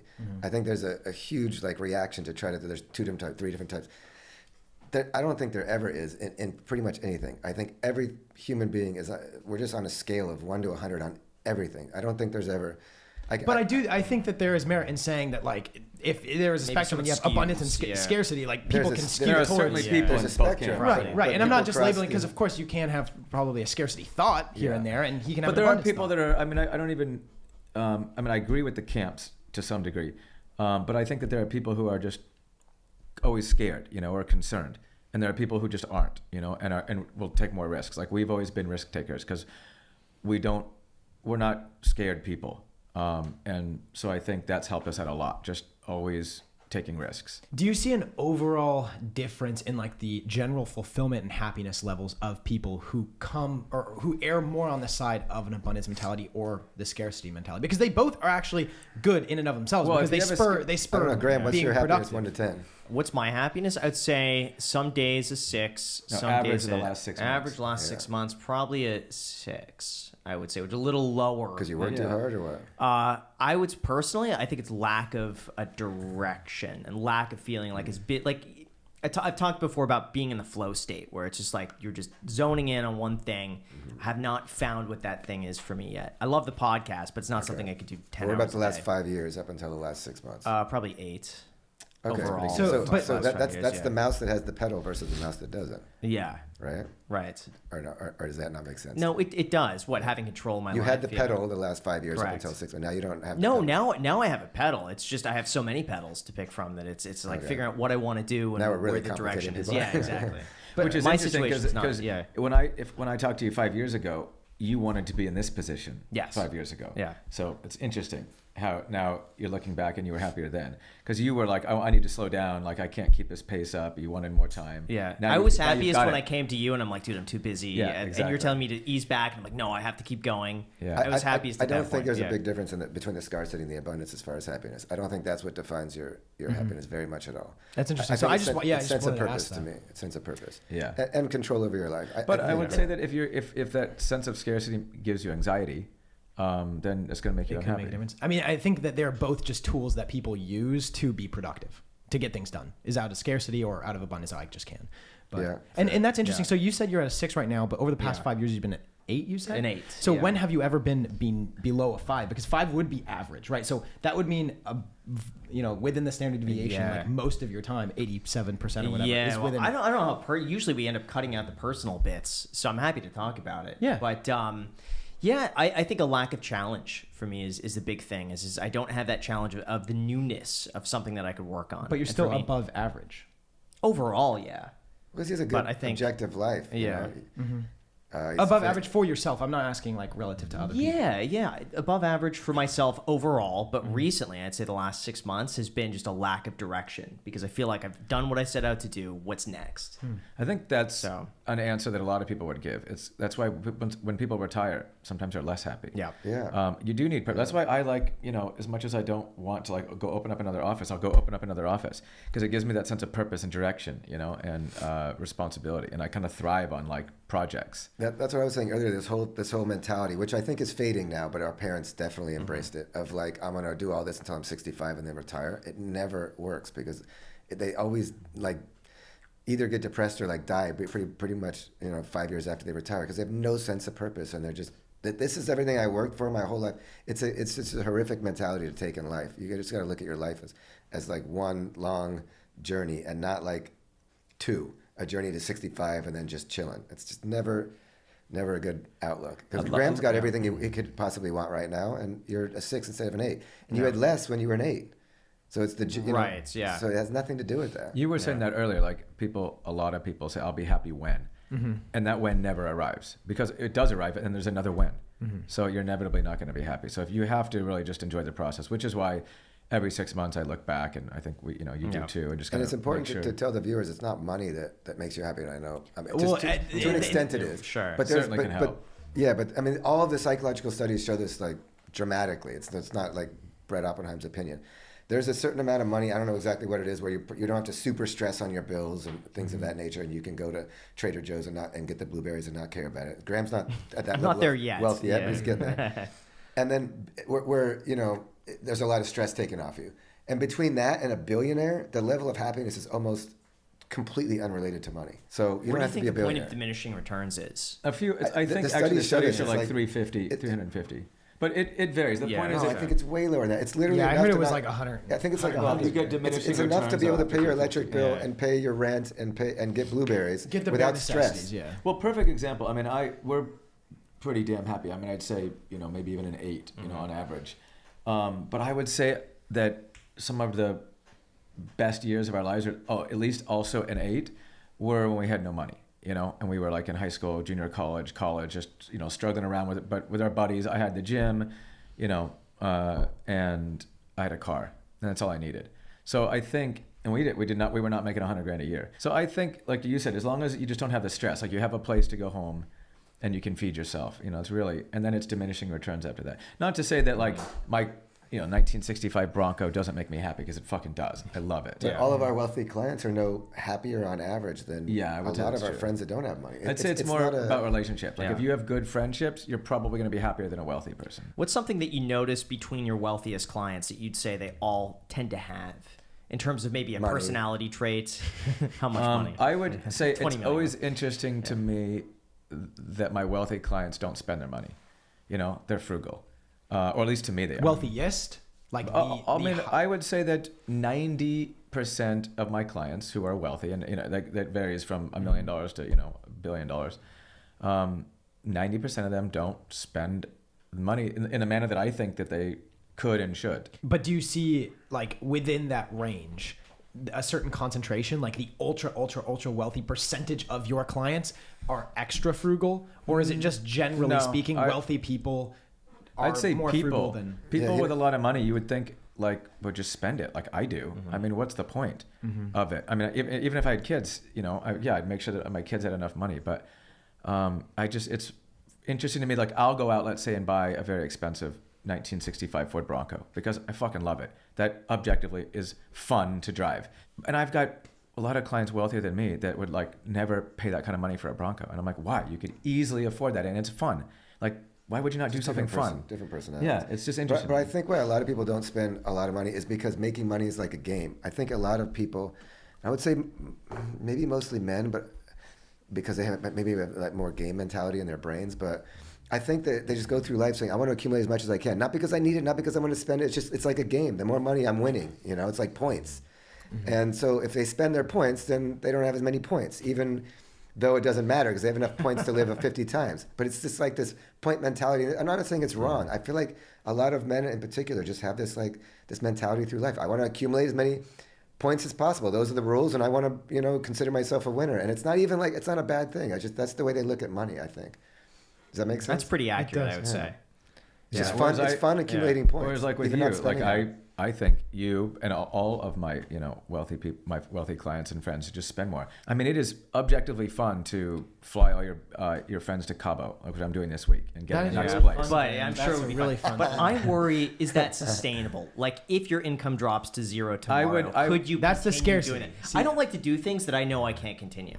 So if I get something, because I worry if I level up my life, I don't want to ever. But go that's down from that. I What think you that's were a saying. healthy That's mentality. that's the scarcity mentality, and I think, I mean, like for example, like I will fly first class, even though it's obnoxiously expensive, and it doesn't make any sense related to what a coach ticket costs. But like, what's the point of having money if you're not going to fly first class? But then I feel like you could slowly level up over time. Like if my life gets 3% better every year in terms of a lifestyle, then I know I could look forward in 10 years from now. I don't have a it's gonna problem. be, I don't have a problem with your 33% mentality. better. I think your mentality Yeah. makes a lot of sense. I do. I wouldn't dissuade people from that and towards yours at all. In fact, Yeah, if anything, maybe I'd it's probably just me. dissuade people towards Graham's. I think there's something about your personality, and maybe to a slightly lesser extent, but pretty similar in my personality, that just we get a lot of enjoyment and things from that. I'm not sure I would push that on other people. I think objectively, on paper, your scenario makes a lot more sense. Although I think you take it to the extreme, but whatever. Yeah. But I have seen too with my own clients that the wealthier they are, the less likely they are to spend the money. And the first deal I ever did, it was in the Flats on Linden Drive, and it sold I think at $3.5 million cash. That's a hell of a first deal. Yeah, $3.5 million cash. And the guy was probably spending another $2 to $3 million renovating the entire place and like tearing down most of the thing. But I remember with him, he was even negotiating the inspection on the house to get that inspection charge down. And I'm talking like saving $100. Yeah. And that's this guy actually spending like $6 million. But you probably cash. gravitate towards those clients. I loved him. Yeah, he was great. he's like yeah. that buddy. Better point Yeah. though, maybe than spending money is, I think at the very least take away the annoyance that can be caused by having to pay attention to money. Like I have not looked at a restaurant bill in years. So that for me is just peace of mind. I haven't looked at a credit card statement in years. Am I getting screwed? Probably. A lot every more once in a now while. after this airs. But I don't mind. But like that's the point is I don't want to have to look at a restaurant bill. Pretty soon all the bills like through Yeah, an extra charge. exactly. I probably have I have no idea. But that's for me like, or somebody or my, gardener, or I just got a text like they're like, oh, your sprinkler at Hercules isn't working and they want to, it's like $900. I'm like, fine. I don't want to have to review that invoice. Am I getting screwed a couple $100? Maybe. I don't care. That's the beauty of having money. See, that's so what- if you still are grinding, if you're still looking at this invoice and you're saying, hey, how much of this is, labor? How much of this is materials? Is that sod really, But see, $12 I a don't square wanna foot? I can get it for $10 a square foot. Screwed. That's what's happened to me, and that's where I spend a lot of my time. I recently had a guy to remove a little pipe and charge $600, and I said no because I know it's maybe a $75. Yeah, I thing. used Like, to there be. shouldn't I used to be that. like that, Yeah. but then I thought to myself, so what's the worst case scenario? The worst case scenario is that I'm getting screwed a couple $100, and which I can totally afford, and this guy is getting an extra couple $100 so he can go to the movies, take his wife out to dinner. Fine.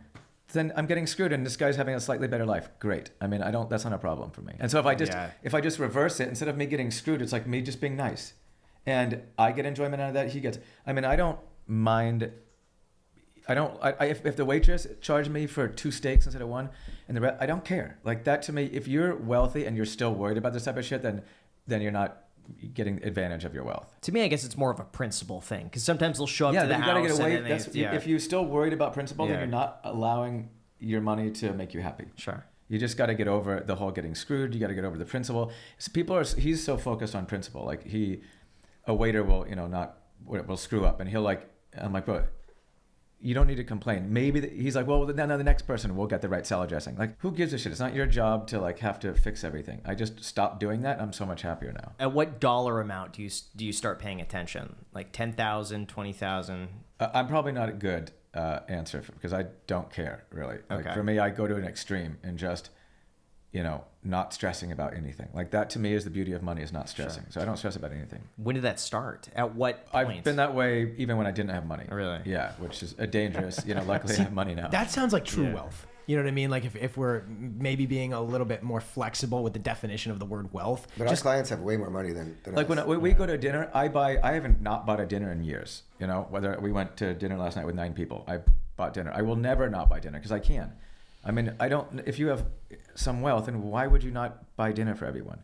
Like, I think the wealthiest person should just buy everything, because it affects them the least. And yet, I have wealthy clients that just don't do that. And I'm like, I don't get the point then. It's not a wealth thing because that's a mentality thing that he takes to the extreme. But our clients are a lot of our clients are wealthier than us. Some of them far, far, far wealthier.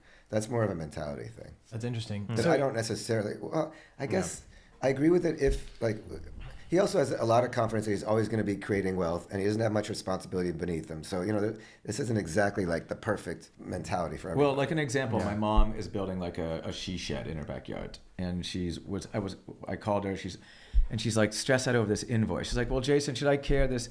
The gardener charged me $50 for knee pads, but he's going to take those with him, after the job, so I shouldn't have to pay for those. I'm like, oh my God, Mom, like you have money. Why would you let so you bought your gardener knee pads. Who gives a shit? Like to me, it's like, why would you ever spend 15 seconds of your life worrying about something like that? Who cares? Our mom is more like you. Yeah. Not to say extreme. It's so frustrating for me though. I'm like, but it what's seems the like point? Like we leased her a Mercedes, and she is like been over the moon for the last 7 years of driving it. I'm like, you could afford a Mercedes. You can afford a Mercedes, right? Yeah, but it's doing the things like that she wouldn't do for herself. I know. I'd be the Well, same that's way my if point I though. like Like she will review. Yeah, we would do it for ourselves. an invoice, and she'll see a $50 charge for knee pads that the gardener's going to take with him, and that will cause her anxiety and stress, and she's feeling like it's unfair. Yeah. Like I don't know. I'm just So it seems like your life is completely designed around minimizing stress. Yes, And it is. anything you could do to pay for Responsibility that and stress. inconvenient, Yes. you just pay it. It doesn't matter. You just exactly don't want to be right. stressed. That's for me. That's the beauty of having. But Do you he think- has a yeah. lot of stress. So like if you don't, you might as well. And I'm not saying you don't, but Yeah. you might as well then try to maybe save some money and focus on that. But Right. if you're just being bombarded with different inputs of stress all day long, and you can through money that's coming in more than you're spending, if you can minimize the stress down here by spending some of that money that's coming in, then that probably Yeah. makes sense from like a utilitarian perspective. It does Did seem you get like- any more yeah. burgers or anything, or just that Yeah, I one? have some burger. It does seem like, though, you are stressed about a lot of like real estate deals, renovations, Yes, managing I think he multiple hit offices, the nail on the a head. show. Like- It's like The stress that I enjoy, like I enjoy work stress because Yeah. I love work. I don't enjoy personal stress, so I avoid it or I pay my way through it. For real, bro. Well, I get half of it, brother. Are we getting to Also- blows? I was all excited, and this is We're what gonna get into This is what- Are you guys gonna Bro, start fighting? Why'd you only I'll eat finish some it. half-eaten folded burger, why did you fold the burger? dude. Oh, I does didn't. that? It just. You it wonder why just we fight all the folded. time. He's an idiot. That looks fucking good. You guys gonna Do you share want it? Bite after bite, share it. How is it? Is it good? You're welcome. The fries are shit now. Cold. Really? Yeah. Yeah, cold fries are tough. Yeah. Okay. One thing that you were talking about, there's a lot of media on you. So it's really easy. I'm guessing you're probably, like you said, somewhat, you're very similar. You share a lot of philosophies, perspective, etc. You were saying on some sort of an interview that perspective is the most important thing when you're considering and adjusting your happiness levels, right? Something akin to that. I'd say perspective is probably the most important thing to create happiness. And it's also the hardest thing to get. You can't buy perspective. You can buy almost everything. And you also... Are you the one that does all the research and Graham just sits here and Basically. nods his head? Graham does a good amount of research, but Okay. sometimes I go a little over. That's what it Jack seems like. has a good perspective because I know you guys. It's hard for me to ask questions that I know answers to. Oh, yeah. Versus Fair. Jack, it has a good balance because he has very little knowledge and experience. And you You also... have very little knowledge. I have Very It's little actually insane that I let intelligence, that slide. Yeah, you said that. We're cutting that part out. Because I said something earlier that was Yeah. horrible. I said, Graham, you'd have to beat that out of me in some other context. I was like, that probably didn't. Someone's going to clip just that little part. You're Yeah. saying perspective will always change if you climb the socioeconomic hierarchy, something akin to that, and other hierarchies of life. How do you keep your perspective in check and make sure it still has a positive impact on yourself? I'm probably not great at keeping perspective. I mean, if I had perspective, my level of happiness would probably be a 10 all the time. But you get jaded, you know, you're just like, you know, your perspective changes. So things become normalized and then you take them for granted. That's just human nature. I try to, Diet Coke? I try to keep perspective. Like I'll talk to my therapist. I'll just reflect on all the good things that are going on in my life. Gratitude will do it. Yeah, it makes you, because you lose appreciation. Like naturally, human nature is to just start taking things for granted. Friendships, you know, relationships, wealth, automobile, house. Like you just start health. I mean, almost everyone takes their health for granted, right? Until they're not healthy. So it's hard to just sit back and reflect in the morning. Wow, I'm healthy. I'm gonna have a great healthy day today. I can go to the gym. I can go running. You just don't. You just live your life and you're healthy and you take it for granted. You take your friendships for granted. I take Brett for granted. I take wealth for granted. I take my success for granted. I take the Netflix show for granted. Everyone generally starts The taking more things you for understand granted. that, the more I think you can understand the concept of happiness. Because, and I'll give you a quick example. When we got a house in the hills, our dad bought it. We were able to move there when we were in law school. And I remember, it was like my dream house. It was ridiculous. I was living in a 1-bedroom apartment. And I remember getting up to this house and I was standing on the balcony with the views and I was like, holy fuck. And then I looked up and it was like a bigger house. It's a true story. It was like a bigger house, like 3 blocks up. I was like, holy shit, that's the house. It lasted like 30 seconds, you know? And so if you realize that, because people are always thinking, if this, then I'll be happy. Then I'll be, no, then you'll just want more and you'll have a new perspective. That's not the way happiness works, which means you might as well look at what you have now and be happy. Because I can promise you it doesn't scale the way you think it does. You know how there's actually a particular moment of our lives where I think this perspective hit me. Brett and I were traveling. We were in Egypt. We were behind the pyramids, like a mile behind the pyramids. There's just like sand. And there were 12 or 15 kids, barefoot, running around like the 110-degree sand, playing soccer with little makeshift goals and a soccer ball that had more duct tape, than anything. It was basically a duct tape ball. And they were laughing and having so much fun. And we jumped in the game. We played for an hour and a half with these kids. It was so much fun. And I just saw they're smiling so much and they're laughing so much. And I'm like, these kids are happier than I am. They're, probably living, on $1 a day, playing with a duct tape soccer ball on 150-degree heat, with no shoes on. And they're as happy as can be. And that's perspective. I mean, that moment in our lives, I have a photo of it with us as well as kids. That just, I think, taught me that perspective is everything. That's what creates happiness, is perspective. There's American kids playing on a perfect field, the perfect ball, and they're structured, their uniforms, and they're mad at their mom because they didn't get the cool cleats that they wanted. You know what I mean? It's everything is perspective in life, but human nature is to lose perspective. So knowing that, you're not going to fight it, because human nature is, you're never going to wake up every morning and be like, oh my God, I'm grateful for this and this. And, I mean, you can try it, but it's not going to happen. So if you realize that, then what you are really realizing is all these goals of wealth and happiness and if I get this and this, and it doesn't work out that way. Life never works out that way. So if that's the case, embrace it and just realize, okay, I might as well be happy with what I have now, because I'm realizing that if I have a bigger house, that's not going to necessarily increase my happiness. I'm just going to want then a bigger house. So chill out and just be happy with what you have and want more. That's human nature. But don't think that it's necessarily, don't always have that mentality I think you talked about earlier, where it's I'm going to be super happy when I achieve this. It never works out that way. I think those perspective checks are incredibly important. I had one because I was thinking about it since you said it in an interview, and it was kind of in my subconscious, just kind of marinating there. And then last night I went to this party and they gave you these wristbands, and the wristbands have this adhesive where you wrap it around and stick it to the other side. And when the lady put it on my hand, it just went all over my arm hair. maybe 5% of the adhesive actually went on the tape. You guys know that. You know what I'm talking about, We had right? wristbands put on us like- like, last night. The same. Yeah. It's like she tried. I always bend it over Except right you have when more they- arm Yeah, no, hair. You have more arm hair, so I think. Yeah, no, I mean, it's like she tried to cause me as much pain as possible. And she did it, and I looked at it, and I'm like, you gotta be kidding me. And I'm looking around, I'm like, well, this is a pretty cool party, and they have an open bar, and there's a bunch of people here I'm excited to talk to. And then I forgot about the wristband, but I let myself sit with it for like 15 seconds of like, this is so stupid. Why would she do this? How is she so bad at her job? And then I go and I have an amazing night. I wake up the next morning, and I feel a tugging on my wrist, and I look, and there's just like all of my arm hair is just wrapped up in this thing.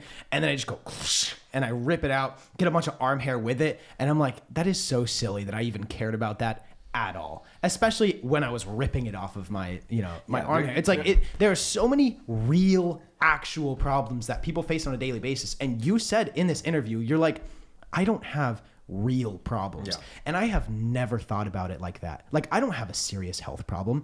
I can afford a roof over my head. I can afford to feed myself. My family, my immediate family, everyone's healthy. Everyone's fine. I don't have real problems. And to admit that to yourself and to admit that to all of the people watching here is a very gutsy thing to do, because when you have problems, people, they honestly kind of like respect you. They see you as more when you have problems. It's like relatable. Especially now in society. I think it's one of the biggest things is you're defined by your problems. How much of a victim you are on the scale is like how good of a person you are. And obviously, so much, I mean, obviously I'm very fortunate to say I don't have real problems in the same way that you guys say that you do not have real problems. But it's just such a dose of reality of like, okay, I ripped out my arm hair. Who cares? Who cares? It really doesn't mean much. Yeah. How do you keep perspective like that?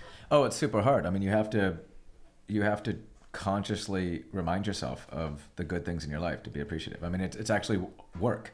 You got to work at it. Otherwise, you just take everything for granted, and then you just realize you're not as happy. What problems would you say you have today? I know you say they're not real problems, but if you I'm really pretty- think like today, in a pretty like good what place. problems are you experiencing, even though they might not be real problems? Pretty bad hangover. That's a real issue right there. Yeah. The other half of that hamburger. Yeah. Yeah, cold hamburger and a hangover. It's hard for Bad me French to- fries. Really. I was gonna say it is. I don't think I have any real problems. I would feel like life imagine is so maybe good it's right like the real estate market slowing down, the performance of it is the but show, maybe opening up new offices. I used to let things get to me, and I just don't anymore. Like I'm oddly really good at just not getting frustrated these days. It's a skill set that I think I've just done really well at. I think almost by necessity. I have so many problems, that could be stressful, and I just now I'm choosing not to let them stress me out. Have you guys ever had a health problem? Or a serious close family member with a health problem? Yeah. Nothing severe. No. Okay. And if you ever, I don't, when I got back from traveling, I had like a year. I don't know. People have much bigger health problems than that. But if you have any type of health threat that gives you the perspective of potentially losing your health, it puts your whole life in perspective for the rest of your life. That's, to me, the only real problem people can have is health. Money is like, unless if it's affecting your health and if you literally can't feed yourself. Mm-hmm. But I think if you don't have a health problem and there's no one very close to you that has a health problem, you pretty much don't have problems. I love this quote. I think about it all the time. Well, I should think about it more, honestly. But it's, you have 100 problems until you have a health problem. Then you have one problem. Yeah. And I think it's very true. One thing that I think we already hit on this, but I think it's still worth noting. I feel like whether it's in universities or, I'm not sure where it started, but this victim mentality now, I think makes people unhappy. Because I think we're teaching people, rather than go solve a problem, it's just to victimize, to feel like They're you're a product victim. of their That's what I've environment. They have no noticed. It control seems over their It doesn't life. mean that you're not a victim. There are millions of victims, and bad shit happens all the time. And it doesn't mean you can't talk about it. It doesn't mean that you can't complain. But then shut up and go fix it. You know what I mean? Like, don't just sit. I think a lot of people like the Attention. that they get from it, Yeah. or the support that they get from it. If someone Also, goes yeah. online and says, "I'm a victim. Here's what happened to me. Here's how bad the situation is," to get thousands of comments or tens of thousands of views saying, "Oh, we stand by you." No, That it's a feels whole good. And of course- victimization support structure Yeah. out there right now. And to fix which, your by the way, doesn't problems mean that there requires effort you don't as well. deny the problem. I mean, by no means are there not significant problems out there. Right. People are victims of those circumstances. But I just wish we had a more mentality of like, okay, now pick yourself up. I agree. Go fix that. I think personal responsibility needs to be taken to a severe degree. Yes, a severe me too. degree. Can I give another Yeah. ramble of a, Let's hear it. of My a rats study? this time? I love Mice? study. How many mice died in the study? This is Answer, right? dude. I'm like insecure about this burger being all over my mouth. So hold on. No, I don't see anything. No. You're pretty good. You got a little something right there. I always get so much shit in my That's teeth. not so bad. Every time I had a meal with her, she Yeah. would point out shit that was stuck in my teeth, and I'm like, good is shit getting stuck in my teeth more now that I'm with you, or was it always that way and you're just the only person that ever pointed it out? And now I'm like traumatized. This is actually a really good study. Okay. So, and just to be clear, this is not to say that there aren't millions of victims and the society doesn't have a lot of issues, but this is an important study to understand as far as like success in life. So there was, and it's a famous study. It's been replicated. It's not, in my opinion again. So there was like 15 people that got facial scars put on their face with makeup. Have you heard of this one? Yeah. Okay. love It's this incredible one. if you. Yeah, say Okay, it. okay. Yeah. It's really important for people to understand. So they have these facial scars that makeup artists put on their face, and they say, okay, you're going to go into an interview, and we're going to see how the interview goes, and I'm going to ask you if your facial scars played a role in your interview. And the interviewers have no idea what's going on. And so these 15 people go into a room right before the interview. After they look at the mirror and they see their scars, they go into another room, and the makeup artist just says, oh, I'm just going to touch up these scars real quick right before you walk into the interview space. And without these people knowing, because there's no mirrors in that room, the makeup artist is actually taking the scars off. So they go into the interview with no scars, but they think they have massive facial scars. And they get interviewed, and then they come out of the interviews for the job interviews, and they're asked by the people that are running this study, did your scars play a role at all in this interview process? And I think there was 15 of the people, and like 10 or 11 of the people said, he couldn't stop, or she couldn't stop looking at my scars, made explicit comments. I knew I wasn't going to get the job right when I walked in, like comments like that, just like defeatist comments.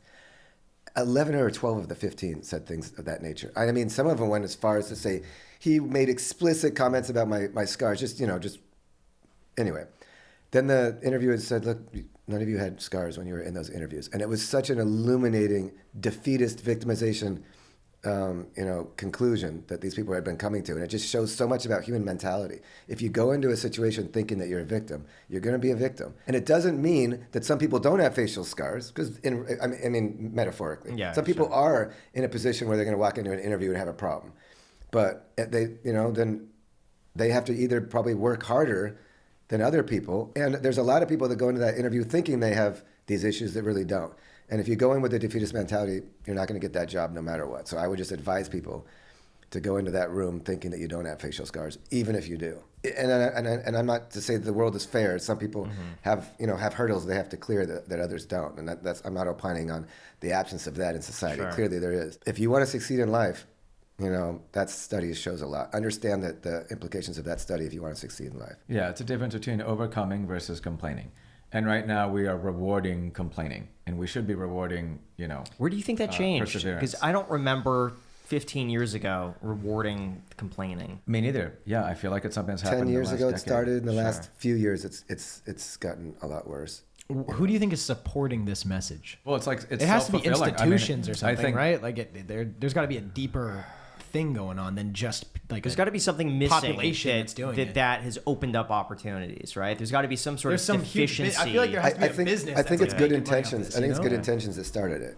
I think it's good intentions of bringing awareness to people who do have problems in society, which is a good intention to have. I just think it's gotten to a point now where it's making life worse for a lot of people instead of better, which is really unfortunate because I think the intentions were good. because there's a difference between exposing problems and then complaining about them.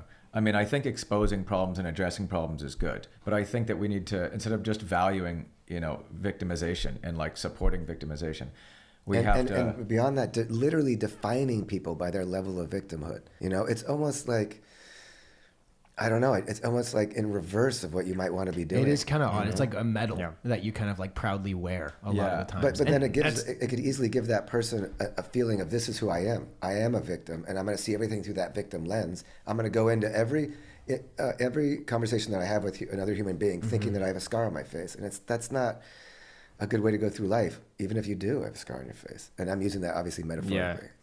And it can't be good for happiness. feeling like you're a victim, It's the and that control you thing. Don't, and that, yeah, exactly. You can't run over and hit that lever, and you're making excuses. But when you actually can run over and you can hit that lever, that's what makes you happy. So I think it's got to be creating a dissatisfaction among people to feel like they're victims. And that, again, that's not to say they aren't victims, but it's just to say like you got to separate like being aware of the systemic issues in society and doing your absolute best to ameliorate those. And then there is the defining people by their level of victimhood and giving people like a mentality of like almost an inability to overcome because they're consumed with that victimhood. Those are two different things. And I think we started in a good place and ended up over here. Or using it as an excuse. Like you can raise awareness and you can address an issue, but then you can also use it as an excuse. That's where I think is the problem, is that people are using their victim as an excuse rather than just getting up and going and solving it. If you had a child with a disability, you could either parent them by saying, look, you're constantly saying you're going to have these struggles. You're going to have, you're not going to get hired. It's going to be 10 times harder for you. I feel so bad for you. Like this is a really horrible situation that you're in. That's one way to raise that kid. And you can track that kid's progress through life. And another way to raise that kid is you're going to have to work 4 times as hard because you have this disability. And I'm going to give you the confidence and I'm going to tell you that you can overcome anything you want. And you raise the kid that way. You want to track those two people through life and see who comes out with a didn't they do that? Life. They did the study like that with orphans, didn't they? With the stuttering. Probably. Did you see this? Are we talking about studies now? Thank you. Yeah, we are. So they did this with orphans. They found 2 groups of orphans. I think this was in the 40s or 50s. One had severe stuttering and the others were perfect speakers. And they put half of the perfect speakers in with the stuttering group and half of the stuttering people in with the perfect speakers. And so one group was told, you speak fine, you speak great. The other was like, you have a severe problem. And they found that the ones who spoke normally but were put into the stuttering group started developing stutters. And they could not speak as well, versus the stutterers were put in the normal group, the exact same treatment as all the other normal kids, and they started speaking better. So it was really the environment that molded their personality and their stuttering to that. I mean, I think if there's one thing I can point to as to, I think, how we became successful, is that it was instilled in us by our parents when we were young that we could achieve anything we wanted to do. And they didn't just say that, like they actually convinced us that we could do whatever we wanted, that we would be great at whatever we wanted. So I think it's the opposite of victim mentality. Like they just said, no matter what, you are capable of doing whatever you want. You're going to be great at it if you work hard enough. Was that how they were raised too? Because it seems like both of them were successful in their own right. I don't necessarily think so. Yeah, I'm not sure they got the same. And you're right. I think maybe I was minimizing a little bit of that when I was saying that it's in my bones, which it is in my bones. But I do think there's definitely a nurture perspective, and our parents did raise us that way. And I think that's how you have to raise your kids, no matter what, levels of obstacles they're going to have to overcome because of one thing or another. You have to raise your kids with that mentality because that's what breeds success and happiness. Speaking of kids, would you guys want any kids? Nice transition. Yeah. Probably not. I'd say if I had to guess in my life, I'd say maybe it's 50-50, but it's not going to be anytime soon. 70-30 against. Really? I'm also 46 years old right now. Don't even have a girlfriend, so I'm a little behind the curve on that. Yeah, but I could have a kid at 55. I don't care. Yeah, but then you're gonna be like a 75-year-old. I don't. Bro, dad when I'm with 75, like a I'm high school graduation. I'm running around like a 50-year-old when I'm 75. Okay, so you have 9 more years max. I could have. I know someone who had a kid at 72. I'm not saying it physically. Isn't there like dicey stuff, biological stuff that can happen to the kid if you have a kid at like 72? I don't think for the Not male for the man, perspective. No, that's not true. Your sperm, you have a higher likelihood of autism and a lot of other things if you're. Well, whatever. I would do it in vitro then. Over it would 45. be in vitro, so it doesn't matter. Have you frozen any sperm? Yeah, I also froze sperm like 10 years ago. I did too. Yeah, just because I did actually hear that an older man can have like a less healthy sperm. Do they know? But it's not as big of an issue for women. Are born with all their eggs, so they actually age, whereas men produce semen every day. But that's do they know the long-term side effects of like a frozen sperm kid? I don't think I don't think there are any. Yeah. There are none. Yeah. But how long has this existed? Because Well, it's wouldn't not the kid true. need For to like go frozen through an eggs- entire life? Frozen know. eggs, I I don't think, know. can get damaged over time. Okay. Yeah, frozen this is not sperm. my- Didn't they froze the fertilized embryo? I think it was like 30 Yes, years. embryos. That's the And best they way to had do it. and they had a Frozen, yeah. perfectly good child, perfectly healthy, really normal. interesting. That is but very the interesting. child was technically 30 years old by the time they were actually born. Right. It celebrated his 31st birthday. It's Benjamin. That's a whole other debate we could go. I'm not going to go down that road. Is that child 31 or 1? He's definitely 31. Starts drinking at 10. And be like, technically, I'm 40 years old. Actually, He's getting Social Security. It's interesting because a lot of people tell me who are really successful, they say, oh, if I could have had kids earlier, I wish I had done that versus waiting later. You know, there's a lot of different reasons why people have kids. I have a ton of purpose in my life, so I don't need a child to create purpose in my life. In fact, I also am very happy and very fulfilled. A lot of people also have reasons this why mentality I don't of have kids. like creating legacy, which we just don't have at all. It's that's like, true. I mean, what? So you're going to be in a? I don't know. It's like every family dies off. Every name gets taken out of the history books of it. Like who cares? I'm missing that whole. We don't have like a need for our name to live on, like a lot of people I'm have dead, that. I'm in so a box. weird. I don't care. When I say that, I'm like, everyone's like, well, what about your last name? What about your business? I'm like, everything dies. Everything decomposes over time, like in life, everything. Do you think that's depressing to think about, though? I don't. That everything is just going to I disappear think it's beautiful. one day? Really? I'm actually happy. That makes me I think sad it's a to little- think that I think like it's a little 100 years depressing. from now, like just people won't remember you. I don't know. It makes it seem like everything you do is very insignificant. It is. Yeah, but Everything we isn't do that a doesn't cool feeling? matter. I think that's a cool feeling. Do you? When I look up at the stars, it gives me that feeling perspective of like, literally, this planet doesn't even matter, let alone my life. It actually makes me you happy. take things less seriously. Like, oh my gosh, there's a clip that came out today from our show of like Chriselle and my girlfriend at the time, like having lunch, and they were kind of, they were not getting along, and it was stressful for me. But then I was like, you know what? Like I'm gonna look back on this in a year, and it's not gonna be. I'll laugh at it. And you know what? It's been a few months, and I'm already not stressed about it. You ever want perspective everything on is something? insignificant. You ever I was want so perspective? stressed out at the time, and I'm like, you know what? I guarantee you in 6 months this will not be important to me. It never is. Nothing is important to me 6 months down the road. Nothing that I think at the time is worth being stressed about. Yeah. It was looking back ever worth stressing about. So now I just don't stress. I would advise anybody who's stressed about anything just to look up at the stars, depending on where you live. It's tough in LA.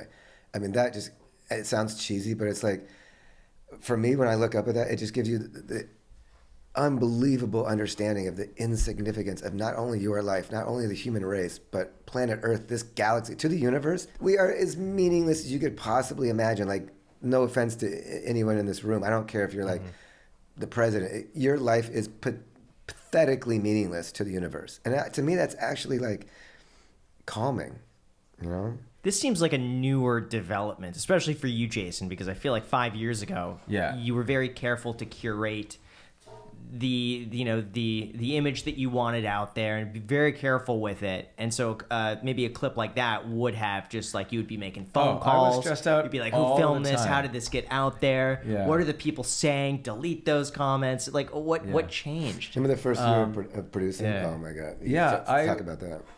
I would say if I had to attribute it to one thing, I'd probably I'd say therapy.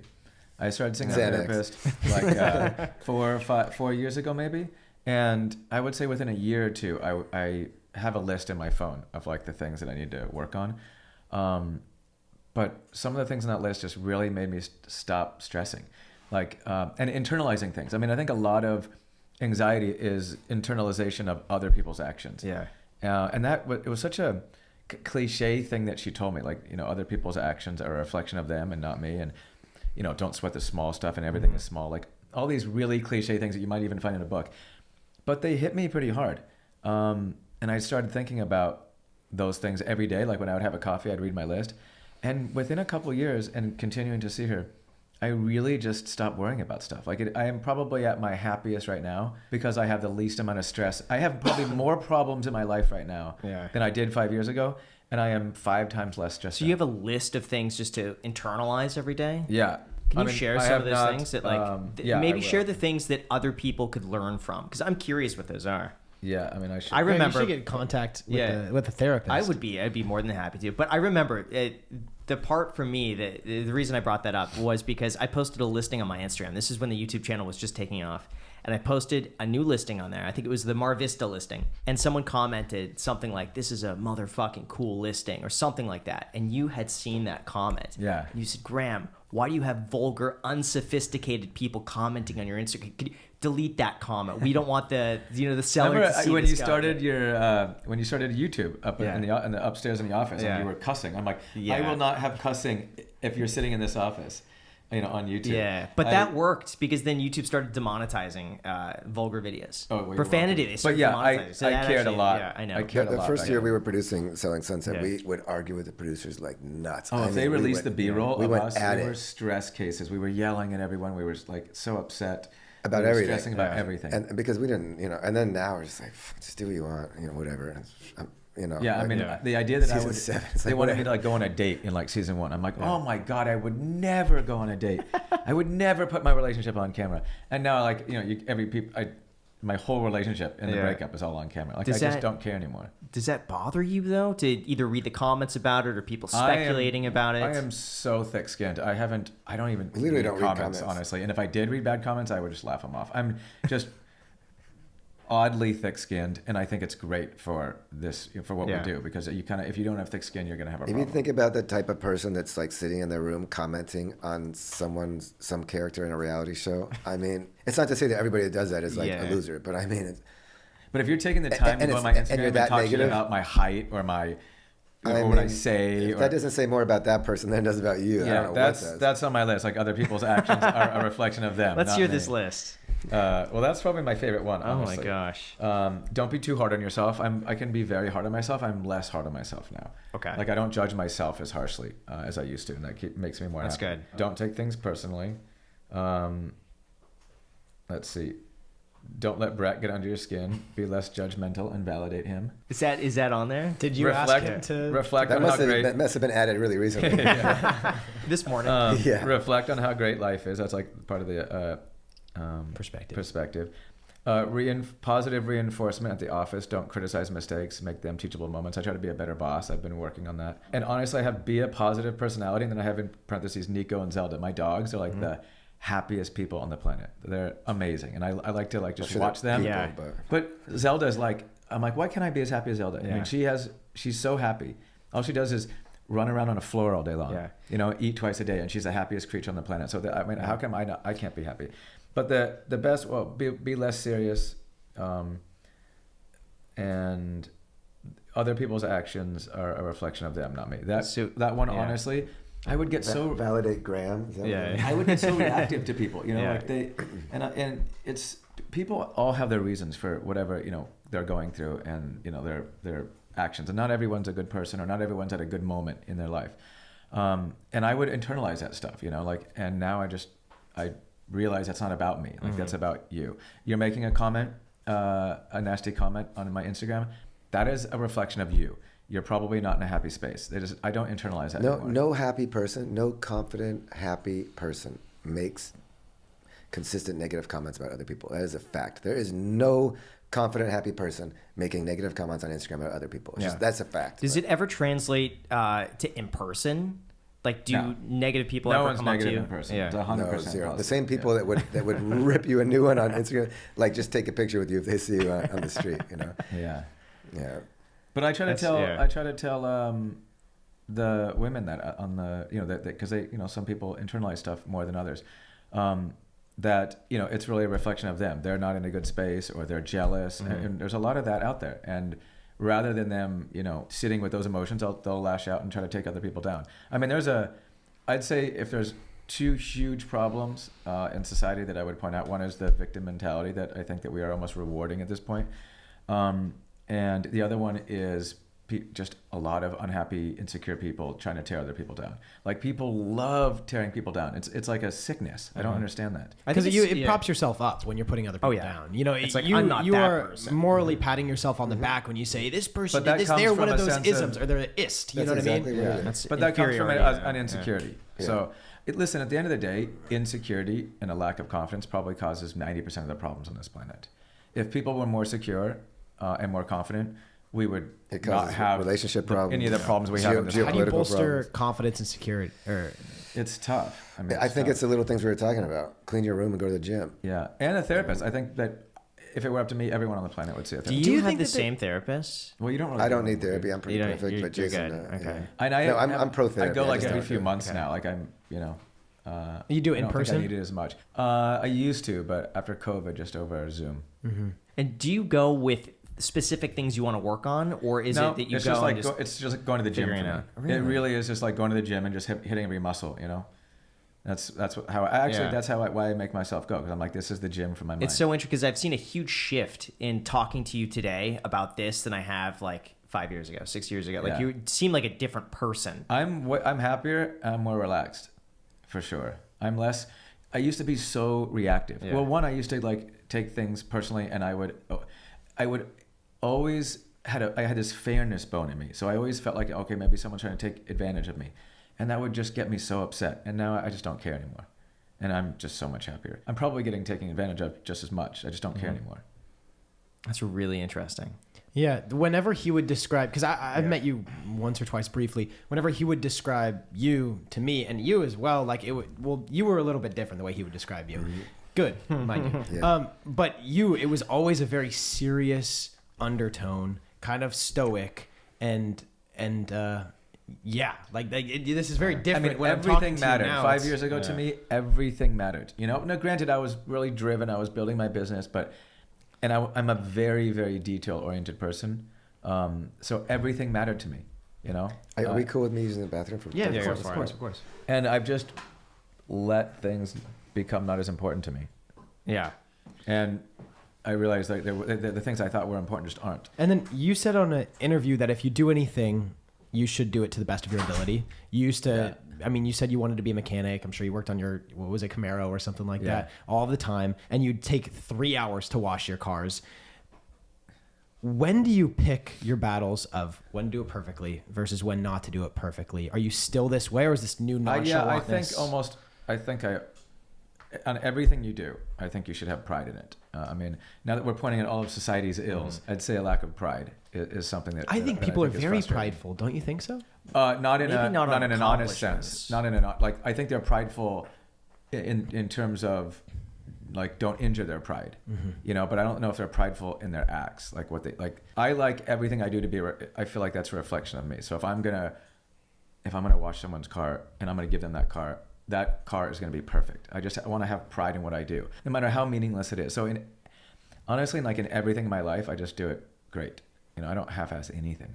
Graham described the difference in not work ethic, but I would say just general productivity between you two is that you will grind throughout the entire year. He says you will love to like work hard for like a month or two, and if it goes well, then you can take the rest of the year off. That's a bit extreme, but yeah. And then the general philosophy yes. is okay.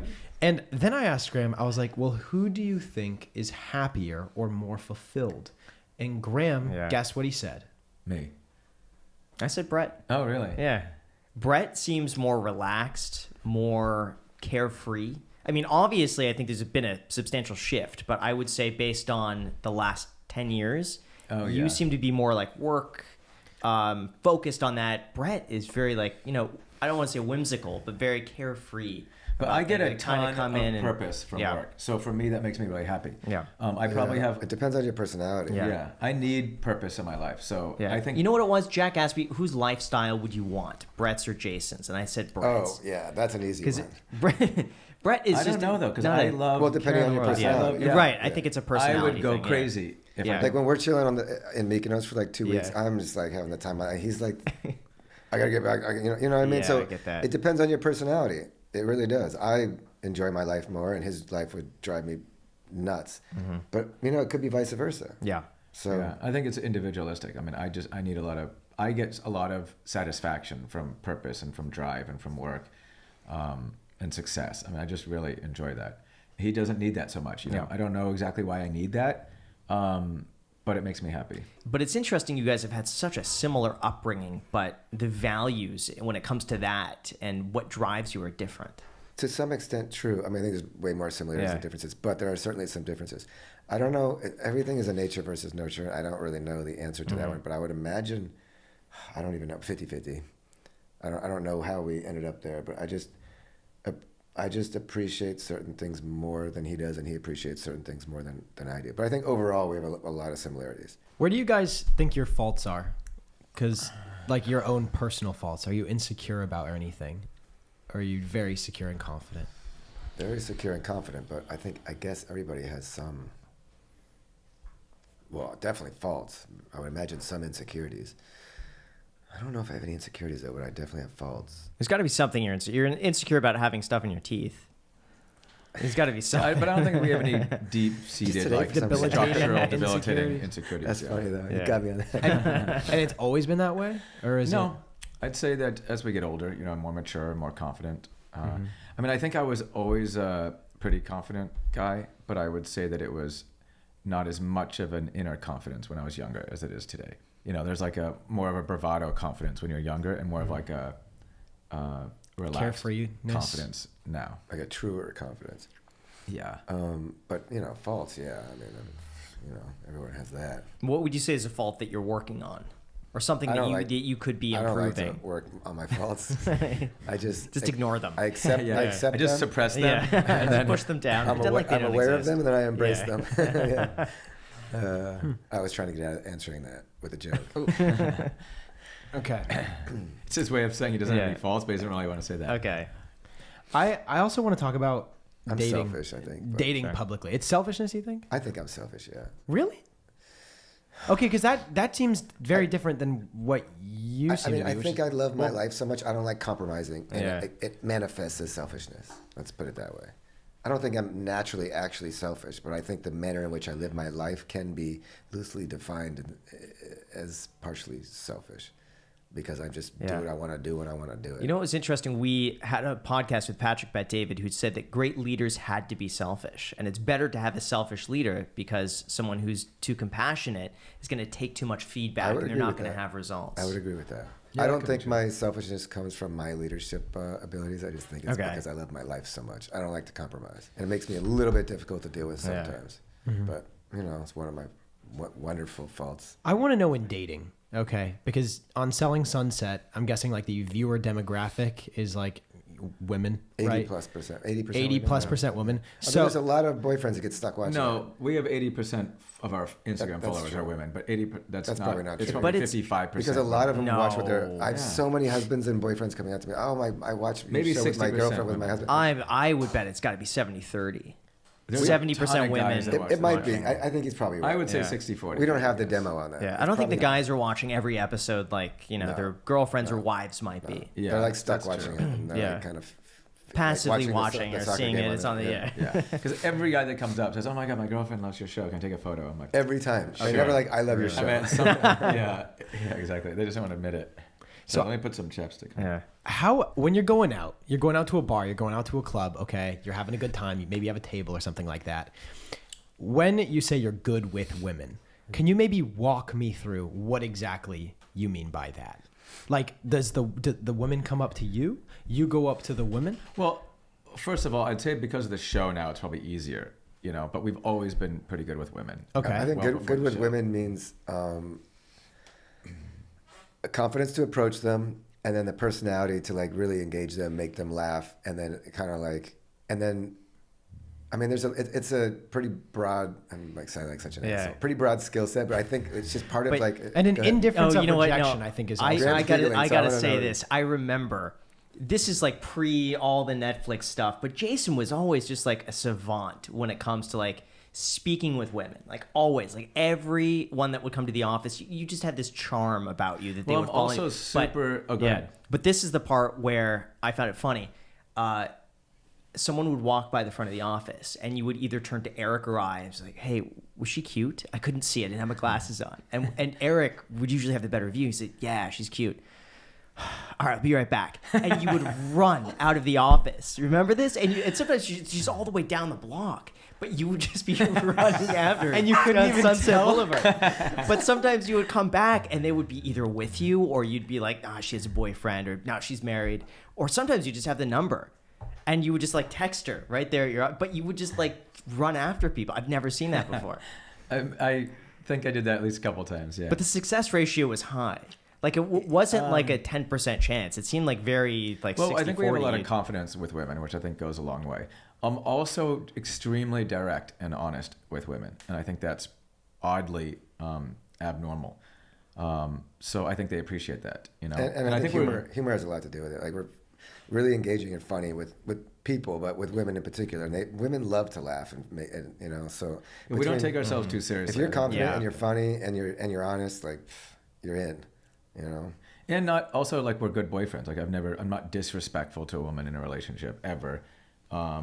don't ever cheat. I'm just a thoughtful person, I think. Okay, so let's say you're approaching this woman on Sunset Boulevard. You couldn't tell if she was attractive or not, but someone said, yeah, she was attractive, okay? Yeah. And you're like, okay, it was a little blurry for me. You run out, you I chase can't after come up her with a for pickup block. line right now. I'm too hungover to think of it. But we never use lines. Like no, people ask us that's what the lines crazy we use. thing, Never yeah. once do I It's ever know what I'm going to say to a Okay, girl. so It's okay, different I've every heard about time. this, Yeah. and I actually kind of like this philosophy that you can have as much game as you want, but it's not as successful as just being that guy. As horrible and cliche as that sounds, like I feel like there's some merit to that. You know what I mean? Yeah, we're not. We've never it's read not a about book about picking up. I don't. I don't. I literally don't believe in knowing what you're going to say to a girl until you are like within 2 feet of her. Like I'll go up and be like, I have no idea what I'm going to say right now. You're just Yeah. beautiful, and you walk by, and I just wanted to come say hi.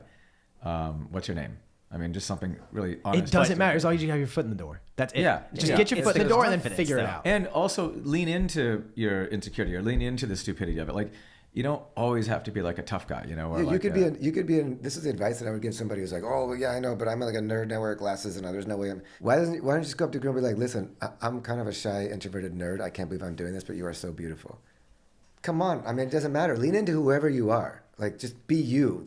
Don't try to be some, like, if you're a nerd, don't try to have some, like, spit some stupid baller line. You know what I mean? It sucks, man. How's it going? Just be like, So listen, I'm an insecure. insecure That nerd. comes I probably have no business talking to you right now because you're way hotter than me, but I can't help myself. What's your Yeah. name? You don't think that's going to work? I mean, just be you. Legit. Yeah, I've gone up to girls and be Yeah. like, "Are you interested in short, bald guys?"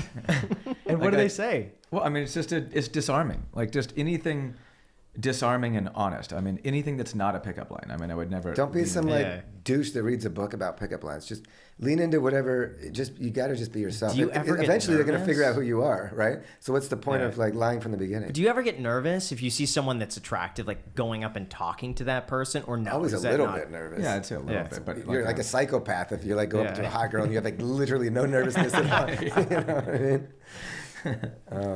So you just go up, you get your foot But in the not door, and you say debilitating. whatever. Yeah. I'm just really trying to understand this, Yeah. and you are not fearful of being rejected at all. No, but No, not really. I mean, no, because I mean, what's the worst case scenario is you're not gonna.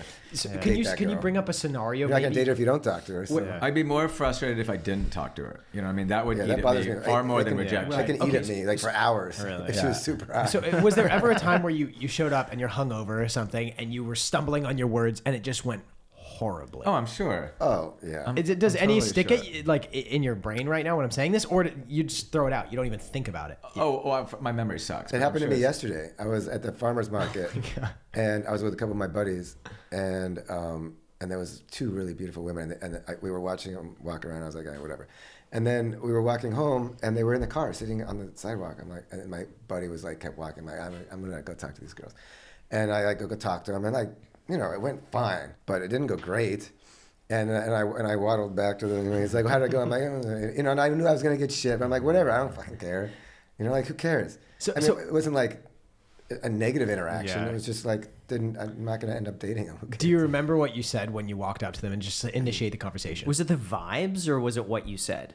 They gave me the impression that they were like married or just not interested in a guy hitting on them. It wasn't like they were offended by me going to talk to him. I think they were actually kind of appreciated the attention, but I just got the vibe of like, this isn't gonna happen.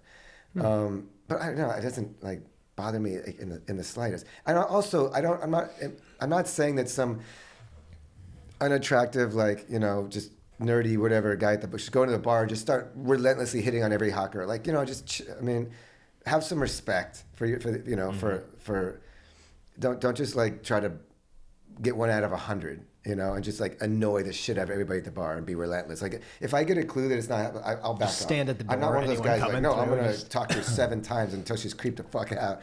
Like I think guys should be respectful and you don't hit on 30 girls a night and you don't creep on them or just stare at them for 20 minutes and not talk to them. Or if there's not a vibe, then just back off. But have the balls. If there's a girl in particular that you're interested in, have the balls, and you definitely don't leave that bar without talking to her. That's kind of my general. I mean, life is about probability. So if you're interested in meeting a woman, then you have to increase that probability. I mean, it's everything. I think you can map everything out on a bell curve, and if you got to if you want something to happen, then you just got to put yourself in a position where that's more likely to happen. If you want to meet a girl, then go to coffee. Don't have coffee at home. Go to a coffee shop. I mean, it's all statistics. You did the same thing with clients at open houses, by the way. Sometimes people would leave and you wouldn't see them leave, and I remember you running out the same way that you would see a girl walk by. You'd run out and talk to that client as they're like driving away in their car. You'd like flag them down, talk I to don't them. have a ton of shame. Like, I'll just do whatever.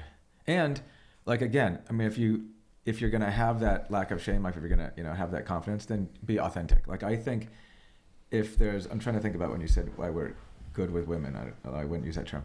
I would say authenticity is probably confidence and authenticity are two things And that through confidence and authenticity comes honesty and a lot of other things that like women respect. I mean, I think everything emanates from confidence. I think everything kind of almost in life emanates from confidence, like real confidence, not like bravado, arrogance. But like if you really believe that you're just like a good human being who deserves to be happy, essentially, you're not going to be negative and talking shit to people. You're not going to lie to a girl to try to sleep with her. You're not like from that foundation comes a lot of other positive attributes. If you really just have to have that foundation. I would love if you can give Jack some dating advice. If you're cool, You're single, huh? I mean, you're welcome. This is the best it's gonna get. What's your situation? What do you want? What do I want? I mean, okay, so I'm open to anything. That's kind of where I'm at. I don't want to pigeonhole myself into a certain thing. Boys, girls. I'm in girls. Okay. Yeah, I will pigeonhole myself into that niche. But Okay. I would obviously eventually I want to find the person. I do want to have a lifelong partner. I think that's a pretty, I would say, objective thing for me, which would be good. What's eventually? Like in a year and like. I mean, I don't want to rush into it, right? Like I don't want to. If you met her now.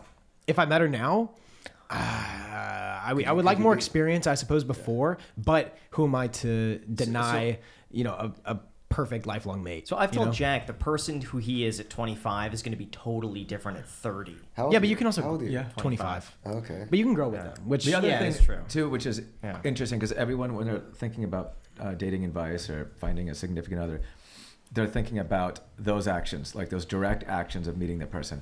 When I think it's interestingly, and maybe paradoxically, I think working on yourself makes you attract. I mean, I think the reason that we are good with women, or whatever we want to put it, is because we're very secure and confident when we're alone. I mean, if you want to go out and like meet a great woman, make sure that you're at home alone and you're happy and you're confident and you feel good about yourself, because then you project that when you go out. Well, let's assume women can like I'm saying seem like you. but have working your shit on that together. is probably more important than working on Let's a woman. break down what you just said. To be at home alone and happy with yourself. What sort of metrics, And what by the way, elements this works would you more for women. Like, I think women make very bad decisions often with men, and it's not because they're always like, why do I choose the wrong guy? Like, they're not choosing the wrong guy. They're just not happy with themselves, and that's the problem. So instead of they're always focusing on why am I choosing the wrong guy, they're not focusing on themselves. And it's the same thing with men too. I mean, I think if you work on you're yourself, coming from a place of security then you're and going to find a good confidence, person. then you'll kind Remember of when just I like, said if you're I forget exactly how I phrased it, but if you have a foundation and core of confidence and happiness, then you have a everything- gravity for other good And things. if you that don't, kind it's of the just exact comes opposite. out. Everything You'll negative. go to a comes bar out. and you will meet a beautiful, and that woman will be secure too. Like, you'll draw a secure, intelligent, woman. If you are. I do want to dive deeper into what you said about existing alone in your house and being happy and confident and secure and all that stuff. So what metrics and what other things do you use to determine whether or not you're happy? Like what could be affecting that experience that you just said? That's a tough one for me. So Yeah, I if mean, if somebody's home and they're not happy, they're not stoked, what would you recommend they do? Oh, there in could be order a million different things that are making them not happy. I mean, I think you just So have how to, do they figure it out? Well, we talked about this, just those little things of asserting control of your You would life. say it's purpose? where I'd you say can. see a Control of your therapist, life. get purpose, And that's like go to the gym, eat well. Cleaning your environment, going to the gym. There's certain things that almost everybody has. Well, everybody first has a body. So assert control over that. Assert pride over that. Second, the vast majority of people have a place where they a habitat. Assert control over that. Take pride in pride that. over that, Just start at the absolute basics. Also- if you have a job, even if you don't like it, be the employee that whatever you have control over. be assert- prideful of what you do. Assert control over that and have pride over that, and then things emanate from there. And also, treating people really well makes you feel good about yourself. So even though you're doing something nice and it's supposed to be altruistic, it actually makes you feel a lot better. So that's another thing you can control. You can control the way that you treat people, and that gives you confidence. It makes you feel good.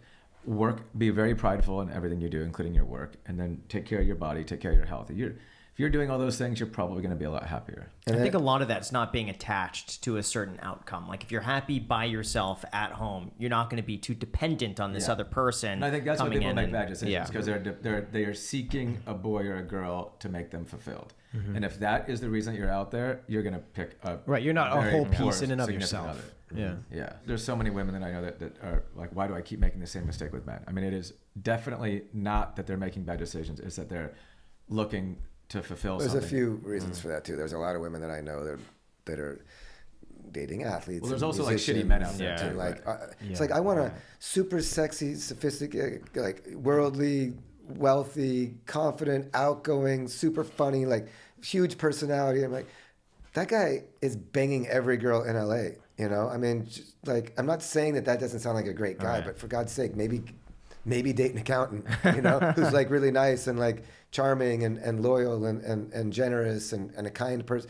You know, I mean, like use your common sense. If you really want to like a husband, don't freaking date the NBA player. No offense to all NBA players. You know, that's like gregarious and like knows everybody and walks into a club and just fucking with the bouncer. It's like that guy is cool to be with, but seriously, I mean, use some fucking common sense. You know, that guy's gonna cheat on you and be an asshole. I think it goes the other way too with guys that go for women who just they're not going to necessarily make the best wife, but they'll be attracted to that. Yeah, Maybe it type, goes yeah. for both. I guess I see it a lot more in women because I have this conversation a lot more with women.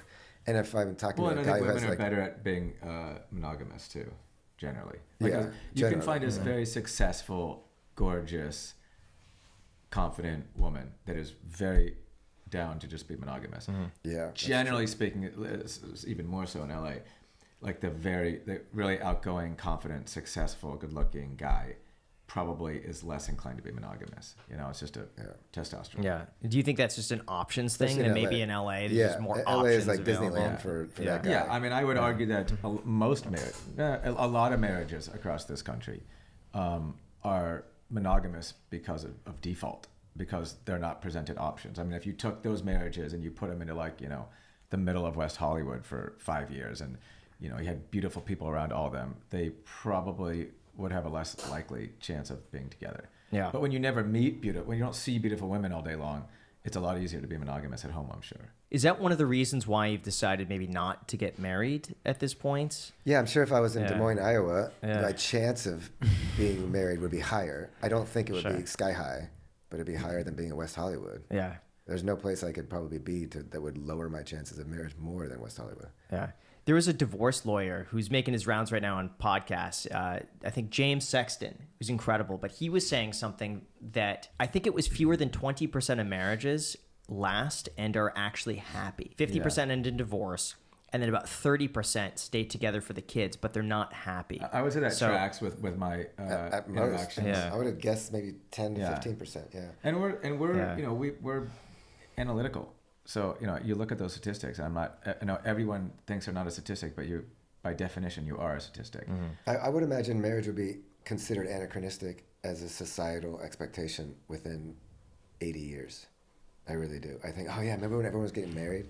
I think it's going to be like that in a few generations. What do you think the replacement is going to be? Or is there going to be a replacement? Do you more think just a partnership? More long-term modern partnership? relationships, Yeah. whatever it is. Yeah. It could be something akin to a what myriad you guys of have. things. You just A have myriad like of- your boy or whatever, and you guys are homies, and then Yeah, just just more, like more trust each other, and partnerships, you have open relationships. Multiple solutions. Everyone's going to figure out their own solution. But do you think that would be productive? Do you think that is a good Well, way to given what raise- Graham just said, do you think that's productive?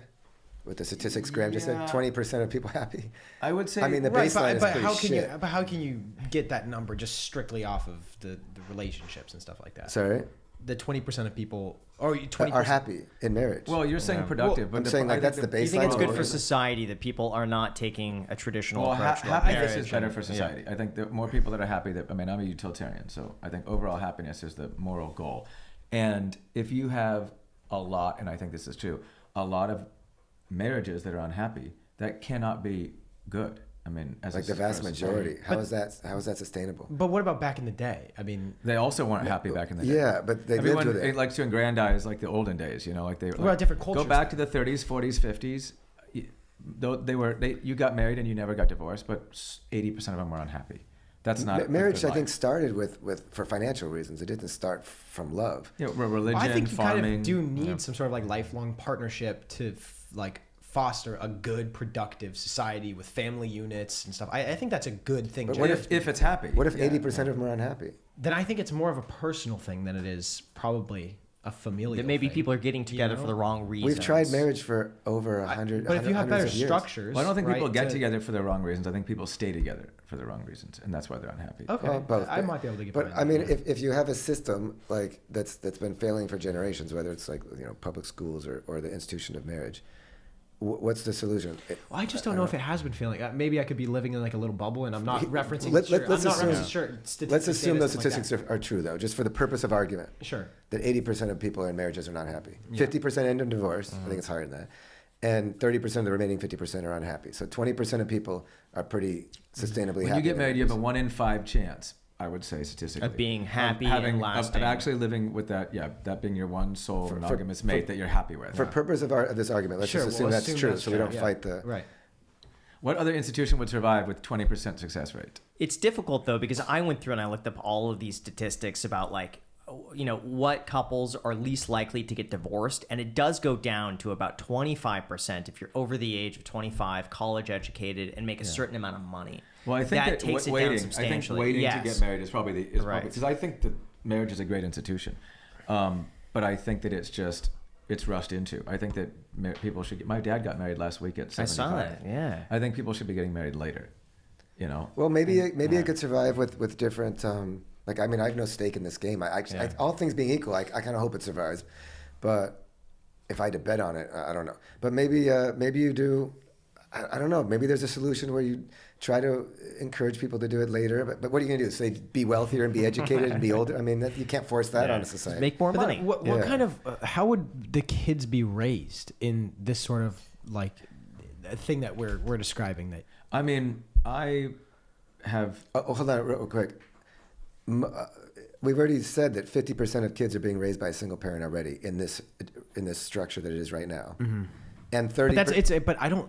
An additional 30% are being raised by a couple What that's is not the happy. data on these kids that are being raised up in single parent households? When It's you probably not as contrast good it as with a I don't know. Two I'm just parent. giving you the stats because you're asked because the way you phrased that question made it sound like everybody's being raised by married couples.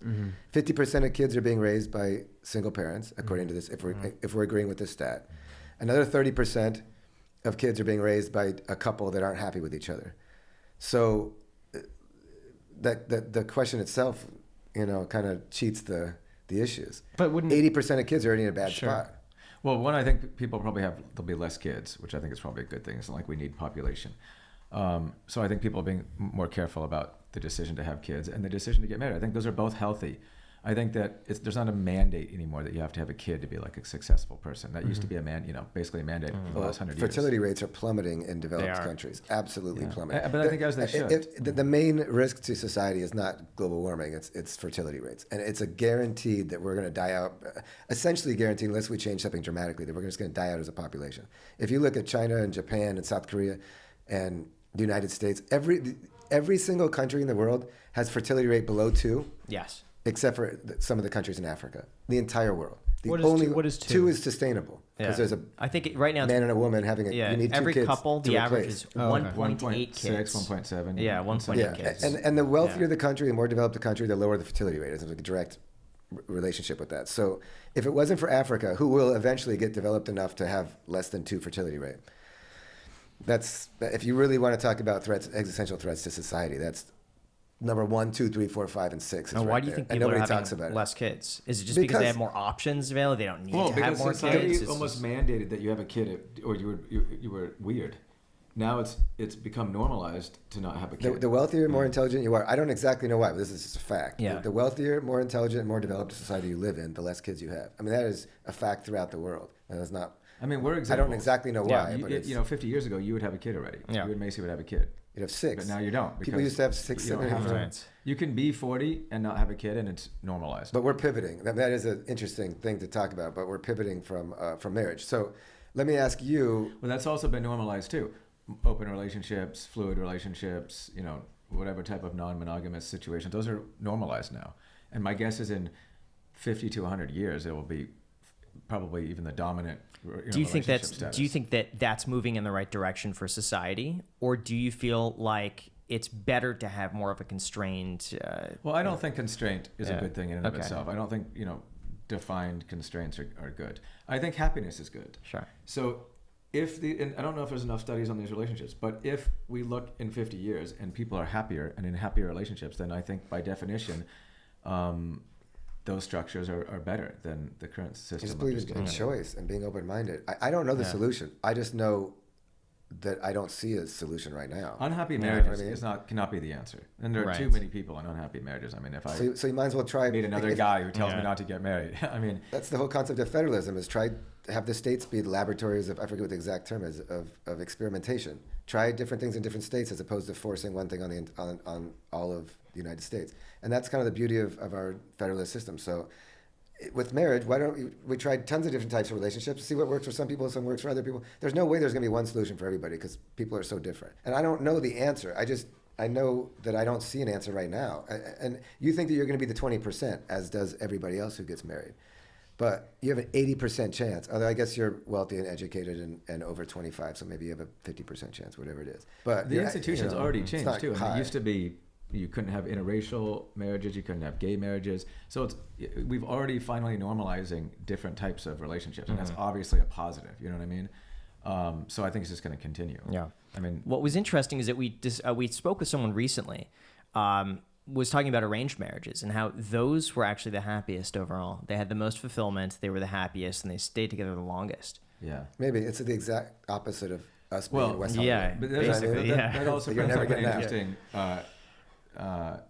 studies as well, because people are happier with their decision when they don't have a choice. Yes. That's been proven in studies. I mean, Right. so, which is why people are less, like you give somebody 20 options at a restaurant, let's say, or 30 options at a restaurant or whatever it is, they'll generally be less happy with their choice of food than if you give them 4 options. I If think you three give somebody, is the. but the studies so have if you shown give three's somebody perfect. one option and you Interesting. tell them like, this is your wife, and you don't think that you have any other option, you probably actually psychologically will be happier with that person because you don't have any other options and you know you don't. If you're looking around, you're like, oh, I could have married that person, I could have married that person, you're probably going to be less happy. That's why So- all weddings give you 3 choices on the. No, I'm kidding. But I have heard that the studies show that 3 options is. That's why Yeah. marriages probably don't last as well in LA. That's why 'cause Baskin Robbins is you not have too doing many very well. options. Yeah. But I That's want to really get back to you interesting. dating. Yeah. So you think that this is? I mean, maybe it will work for you. But I so- know it will work for me. Okay, And fair. I know by Fair. definition I am part of a statistic or whatever, but I'm very confident. In the same Fair, way that you have fair. confidence in every way, every decision you walk through life with, I have a lot of confidence in this one. So you're looking for that now, or you just know you want? Like I said, I mean, I'm looking for anything. I've openness to experience, right? Are you not out there dating? Like, what are you doing? now? I'm dating. Yeah. Okay. Yeah. Don't get defensive. Calm down, bro. I get it. No, You're no, dating. it's cool. You get it. Just settle down. Yeah, no, I'm totally dating. a ton of people too. Like, they're really Hot hot, ones. too. Okay, yeah. so why would you need advice? Like, what's wrong with? Well, I don't think I do. Oh, the Grant thing is, said- like, I've received a lot of advice over the course of the past couple of years, specifically from Graham, from other people, select people as well. It's And- funny. I don't know. And it's good. It's been very productive for me, and I think that I'm finally at the point. Obviously, I'll continue learning. I'll continue getting experience and stuff like that. But I think I'm pretty. I think I've kind of. Good. Then I don't have any advice for you. Thank Just you. Keep being you, bro. All right. Yeah. I'll try. There's got to be that. something you could ask. Of course, there are things I can work on. The main thing I suppose that I have, but I don't think that there's anything that you could necessarily say, hopefully you can, to solve this, would be the fear of rejection. And then there's also one other thing. When you talk to somebody in a friendly manner, but you have romantic interest in them, for me, it's very hard to break through that barrier of platonic to non-platonic. I don't know how to necessarily navigate that transition. That is the one thing that's always been very tricky for me. And the other thing is the fear of rejection. If I could solve Fear of those two, I would be rejection is totally normal. fine. And if you got rid of fear of rejection, you'd be a psychopath. Those 2 things are related. Right, by the way. but people conquer it, right? So it's of course it's normal. I and think you can understand this, but- minimize it.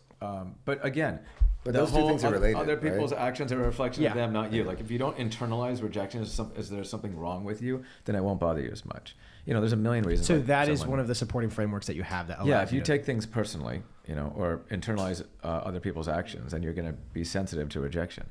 That's not. but there an does easy thing have to be a get certain over. thing where you need a reality check of like, okay, well I've asked out 100 girls in a certain yeah, manner yeah. and they've all rejected Listen, me. It's like, there's okay, no like- guy that I think gets rejected and like it doesn't Right, so, sting a but little bit. it can sometimes be a reflection of you, right? Sometimes, Yes. like I mean, we Yes. gotta be maybe you can't can be fix ignorant something, towards yeah. Oh, actually, no, you're right. Yeah, It yeah, can be a that's true. reflection. you know.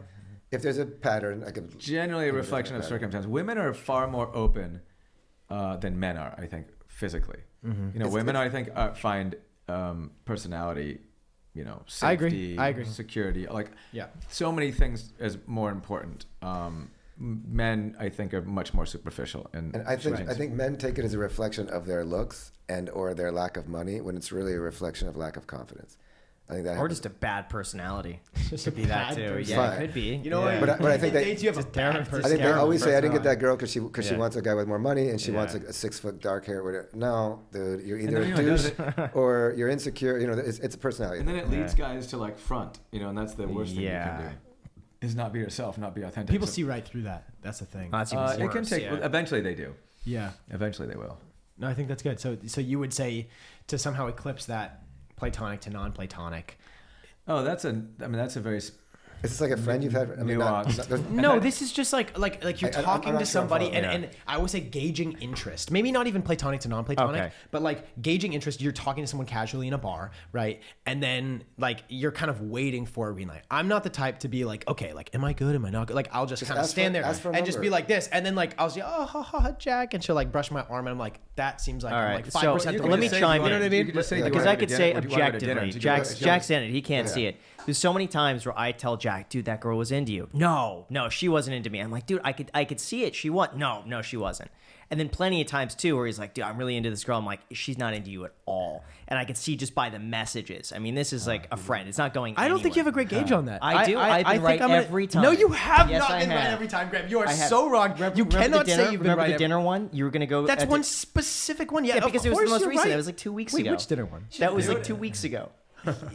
There's also some nuance to that, but we can work around that. Yeah, there are some nuances to that. Anyways, he's not right all the time, whatever. and he's been wrong actually a lot Generally, of the people time. are better like, when they're a step yes. removed. Of course, Exactly. I agree. I do agree with that, but I will say he's surprisingly wrong. What's the risk of just trying to take it plasmatonic every time? What's the risk? Just denial? I mean, what's the risk of just asking her, if you don't know if she's interested, just ask for her number? What's the Or What if say- she sees you as a friend? It's like, how do you Oh, deter? so you've I already- can't we'll read do their it before you minds, establish know? a friendship. Let's go to dinner. So what? Okay, but I'm thinking like And she'll tell you. more straightforward. Like, hey, are you into me? But you got to do it Or way is that before. that's desperate? That's horrible. Yeah, you winced when I said it. You're like, Bro. you should. Why you do it way before you're a friend with this person? Yeah. Like that takes like a month. We'll do it on the first date. See Or the what'll first time you meet happen? him. Jack will ask for a number. She'll say yes. He'll say, "Let's grab dinner." She'll say yes. And then over dinner, she'll be like, "Oh, so I'm thinking of starting a YouTube channel and this." And that." It's just, it's yeah. platonic. There's nothing romantic there. Yeah. That's not what happened. Where are I'm you just getting just that saying. information I'm just- from? That has never. There's been a few times you've Hypothetically. told me. That could happen. That happens to me sometimes. Where like I'm looking to get into real estate, and I'm like, okay, maybe this is not. You know, Yeah, what I it thought. happens. That happens. Don't feel Okay, bad. I'm sure it does happen. Never to me though. Not- They're not- always like it doesn't super. happen Definitely to not me. to It Jack. doesn't happen to me as often as it happens to you. I'm just saying it happens. Probably happens to you a lot. Right. Oh, all the time, every single day, basically. Yeah. But no, it's actually not too tough out there. At a given time, it kind of It's was fun. tricky. It can be fun out there. I mean, people complain, but I think it's fun. I agree. I There's do- a lot of good people out there. By the way, I do not believe in a Mr. Right and a Mrs. Right. There are probably 50,000 or 100,000 Mr. Rights and Mrs. Rights for every person. You don't meet your soulmate. There's probably a million soulmates for you out there, so it's not that hard.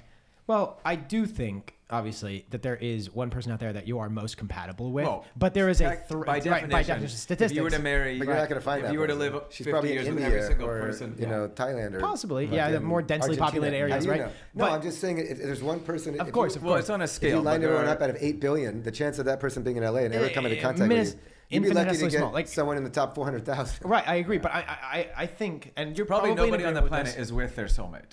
Statistically, nobody is with their statistically, soulmate. but- Statistically, There's always okay. one. I'd have to do that statistically, calculation. There's 8 one billion people. That person means there's better. 4 No, billion you're right. potential partners. That is, if they were Well, to marry every if single you date person. No, on the there's planet. 8 billion potential partners. If you date right? babies through 80-year-olds. Okay, so we. That's true. Yeah. I I mean, think- but there's probably, yeah. 300 million potential partners. Sure. Okay. Yeah. what I'm trying to say is I think you're probably in agreement with this. I've always thought that there's a threshold of compatibility. If you exceed this threshold with some other person, then you are viable lifelong partners with them. But you can obviously go higher and higher and higher and higher on this like range of compatibility. But as long as you're over the threshold, you're okay. Now, I don't want to hold out for someone that's just over the threshold. You know what I'm saying? Yeah. Like I want to try to find someone that's not only over the threshold, but like as high as I can possibly get. Yeah. Says on that everybody threshold. who's ever gotten in a relationship. Yeah. Right. So- But I agree. There's no Mr. and Mrs. And by Right, the way, you so know? the more confident you are when you're at home alone watching Netflix, doing your thing, the less you're going to settle.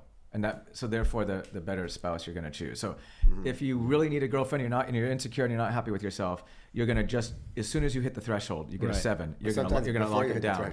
But if you're super confident in yourself, so you're not trying to fulfill something with a relationship, then you're going to say, you know what, I'm not going to settle down until I get a 9. Right. And then guess what? You end up getting a 9. It might take longer. So I think those And then relationships she ends are up being happier. batshit crazy. I don't mean a 9 in terms of looks. I As mean a all 9 in nines terms are. of like, Overall. threshold. Yeah. Overall 9, yeah. Yeah. So if you found somebody in like the top 1 percentile, I have of many compat- times. I'd and say you every still- girlfriend that I've had is in top 1 percentile. Doesn't mean that I'm going to get married, but I don't think there's anything wrong when with do any of you them. disqualify people in dates? What does it require? I mean, we could have a dating conversation. I'd say for intelligence, hours. well, there's a scale. If you're super high.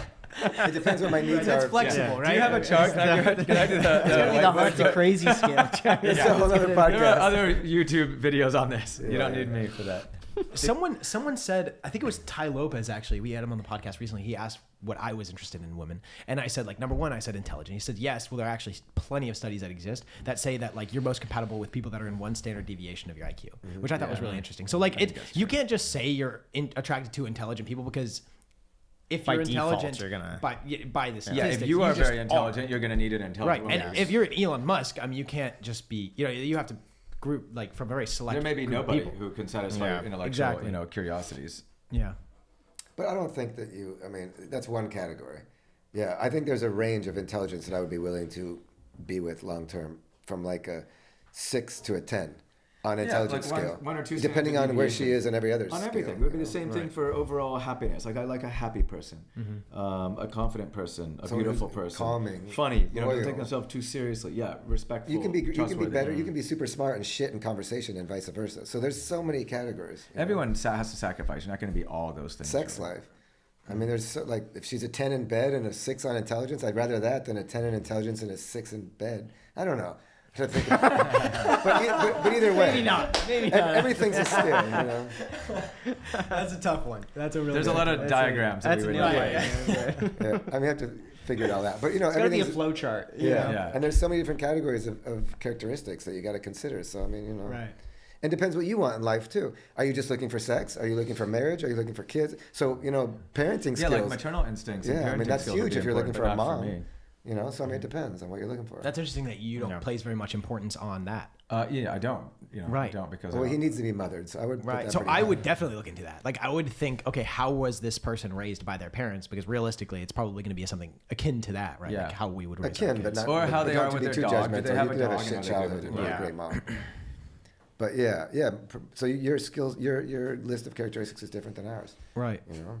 Right. Of course. And Graham, yours I'm sure is different from ours as well. I'm just trying to loop him into the conversation. Oh, sorry, Because Graham. I'm just actively listening. I find it so interesting. he loves to like when Yeah. in any lull in the conversation, he just like directs all conversation towards me and dating. What are you finding today in the real estate market? It was interesting. It was 2.5 years ago, by the way. You made a prediction that you said that home prices would remain high and that inventory would be really low because no one would want to sell when interest rates go up.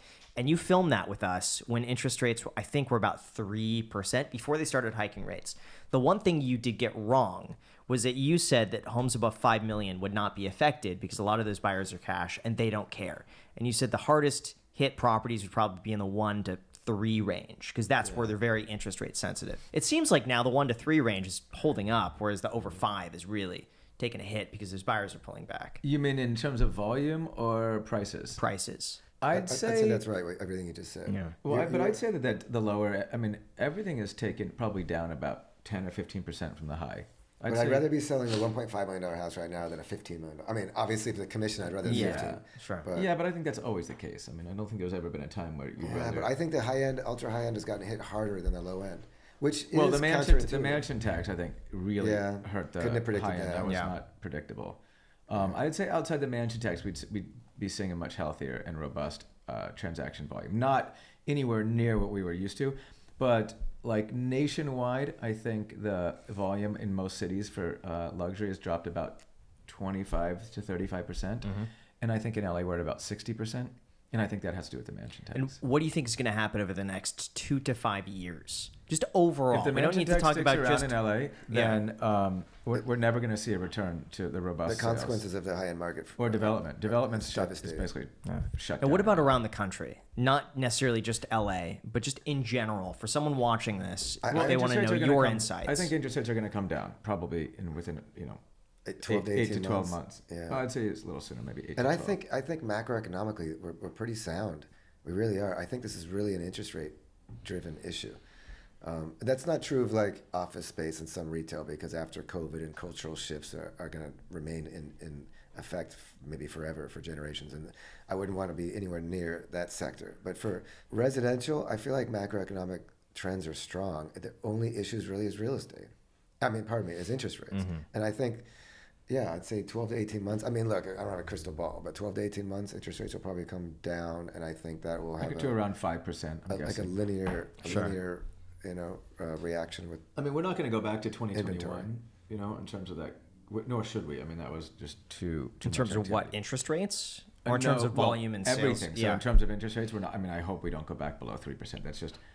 That's not sustainable. It creates too much growth, and too much speculation, and I also don't think we're going to see that type of sales volume that we saw in 2021. 45%. We're not going to see that type of price increase. I mean, 2021 was an anomaly. Yeah. And I hope that we don't see that. We're It's gonna not get down to as like stable. 4 to 5% interest rates on a 30-year loan.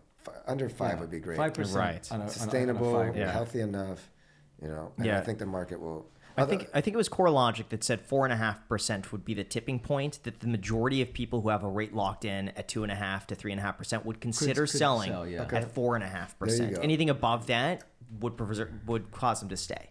Yeah. Yeah, I mean, I don't know if there's any particular. But I'd say about 4.5 would be fine. It's all a sliding scale. As interest rates go down, you're going to see more volume. And development. You can't develop right now because construction loans are just too expensive. So LA specifically is going to have a really hard time with. Yeah, but I mean, we're talking about national. Yeah. Yeah. What's your advice to someone who's thinking about buying a house right now? Is it to wait?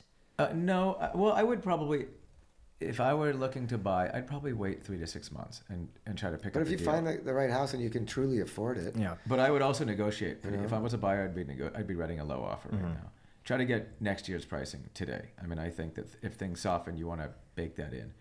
I wouldn't buy right now unless I wouldn't stretch right unless now. it was a deal. If I could really afford something and I had a partner and we needed a place to live and we were whatever, like depending on your situation, you find a great house, you negotiate it hard. Your finances are reflective of being able to hold that house for the next 10 years, pretty much no matter what happens. There's no reason not to buy.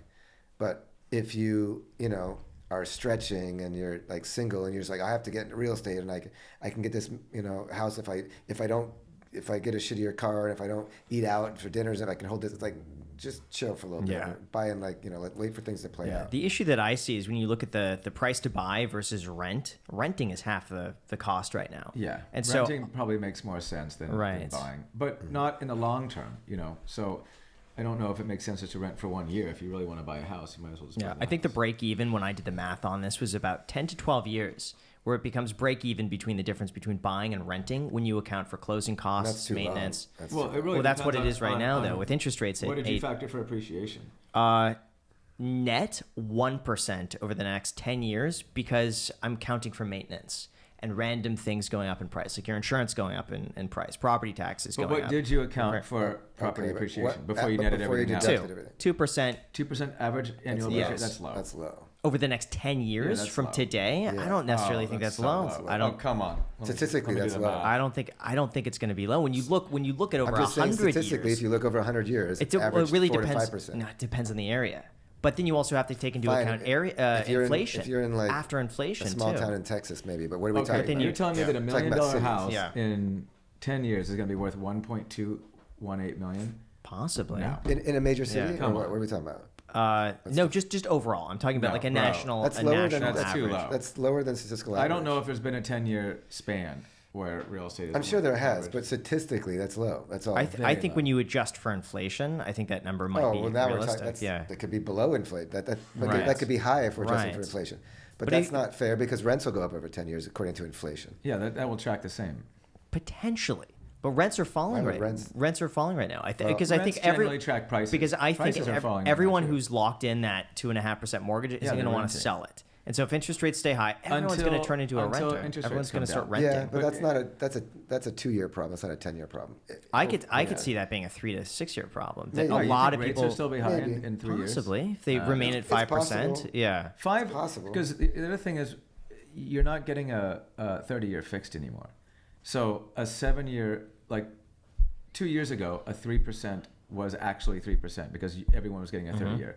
Now a 7% is really a 6% because no one's getting a I think we're getting too nuanced. We are. can agree. Yeah. There shouldn't be any FOMO right now. If you can't truly afford something in the long term, hold it for at least 10 years, and it's a great property, and you think you're getting a great price, buy it. Other than that, like there should be no rush right now. Can we just all agree on that? Yes. Yeah. All right.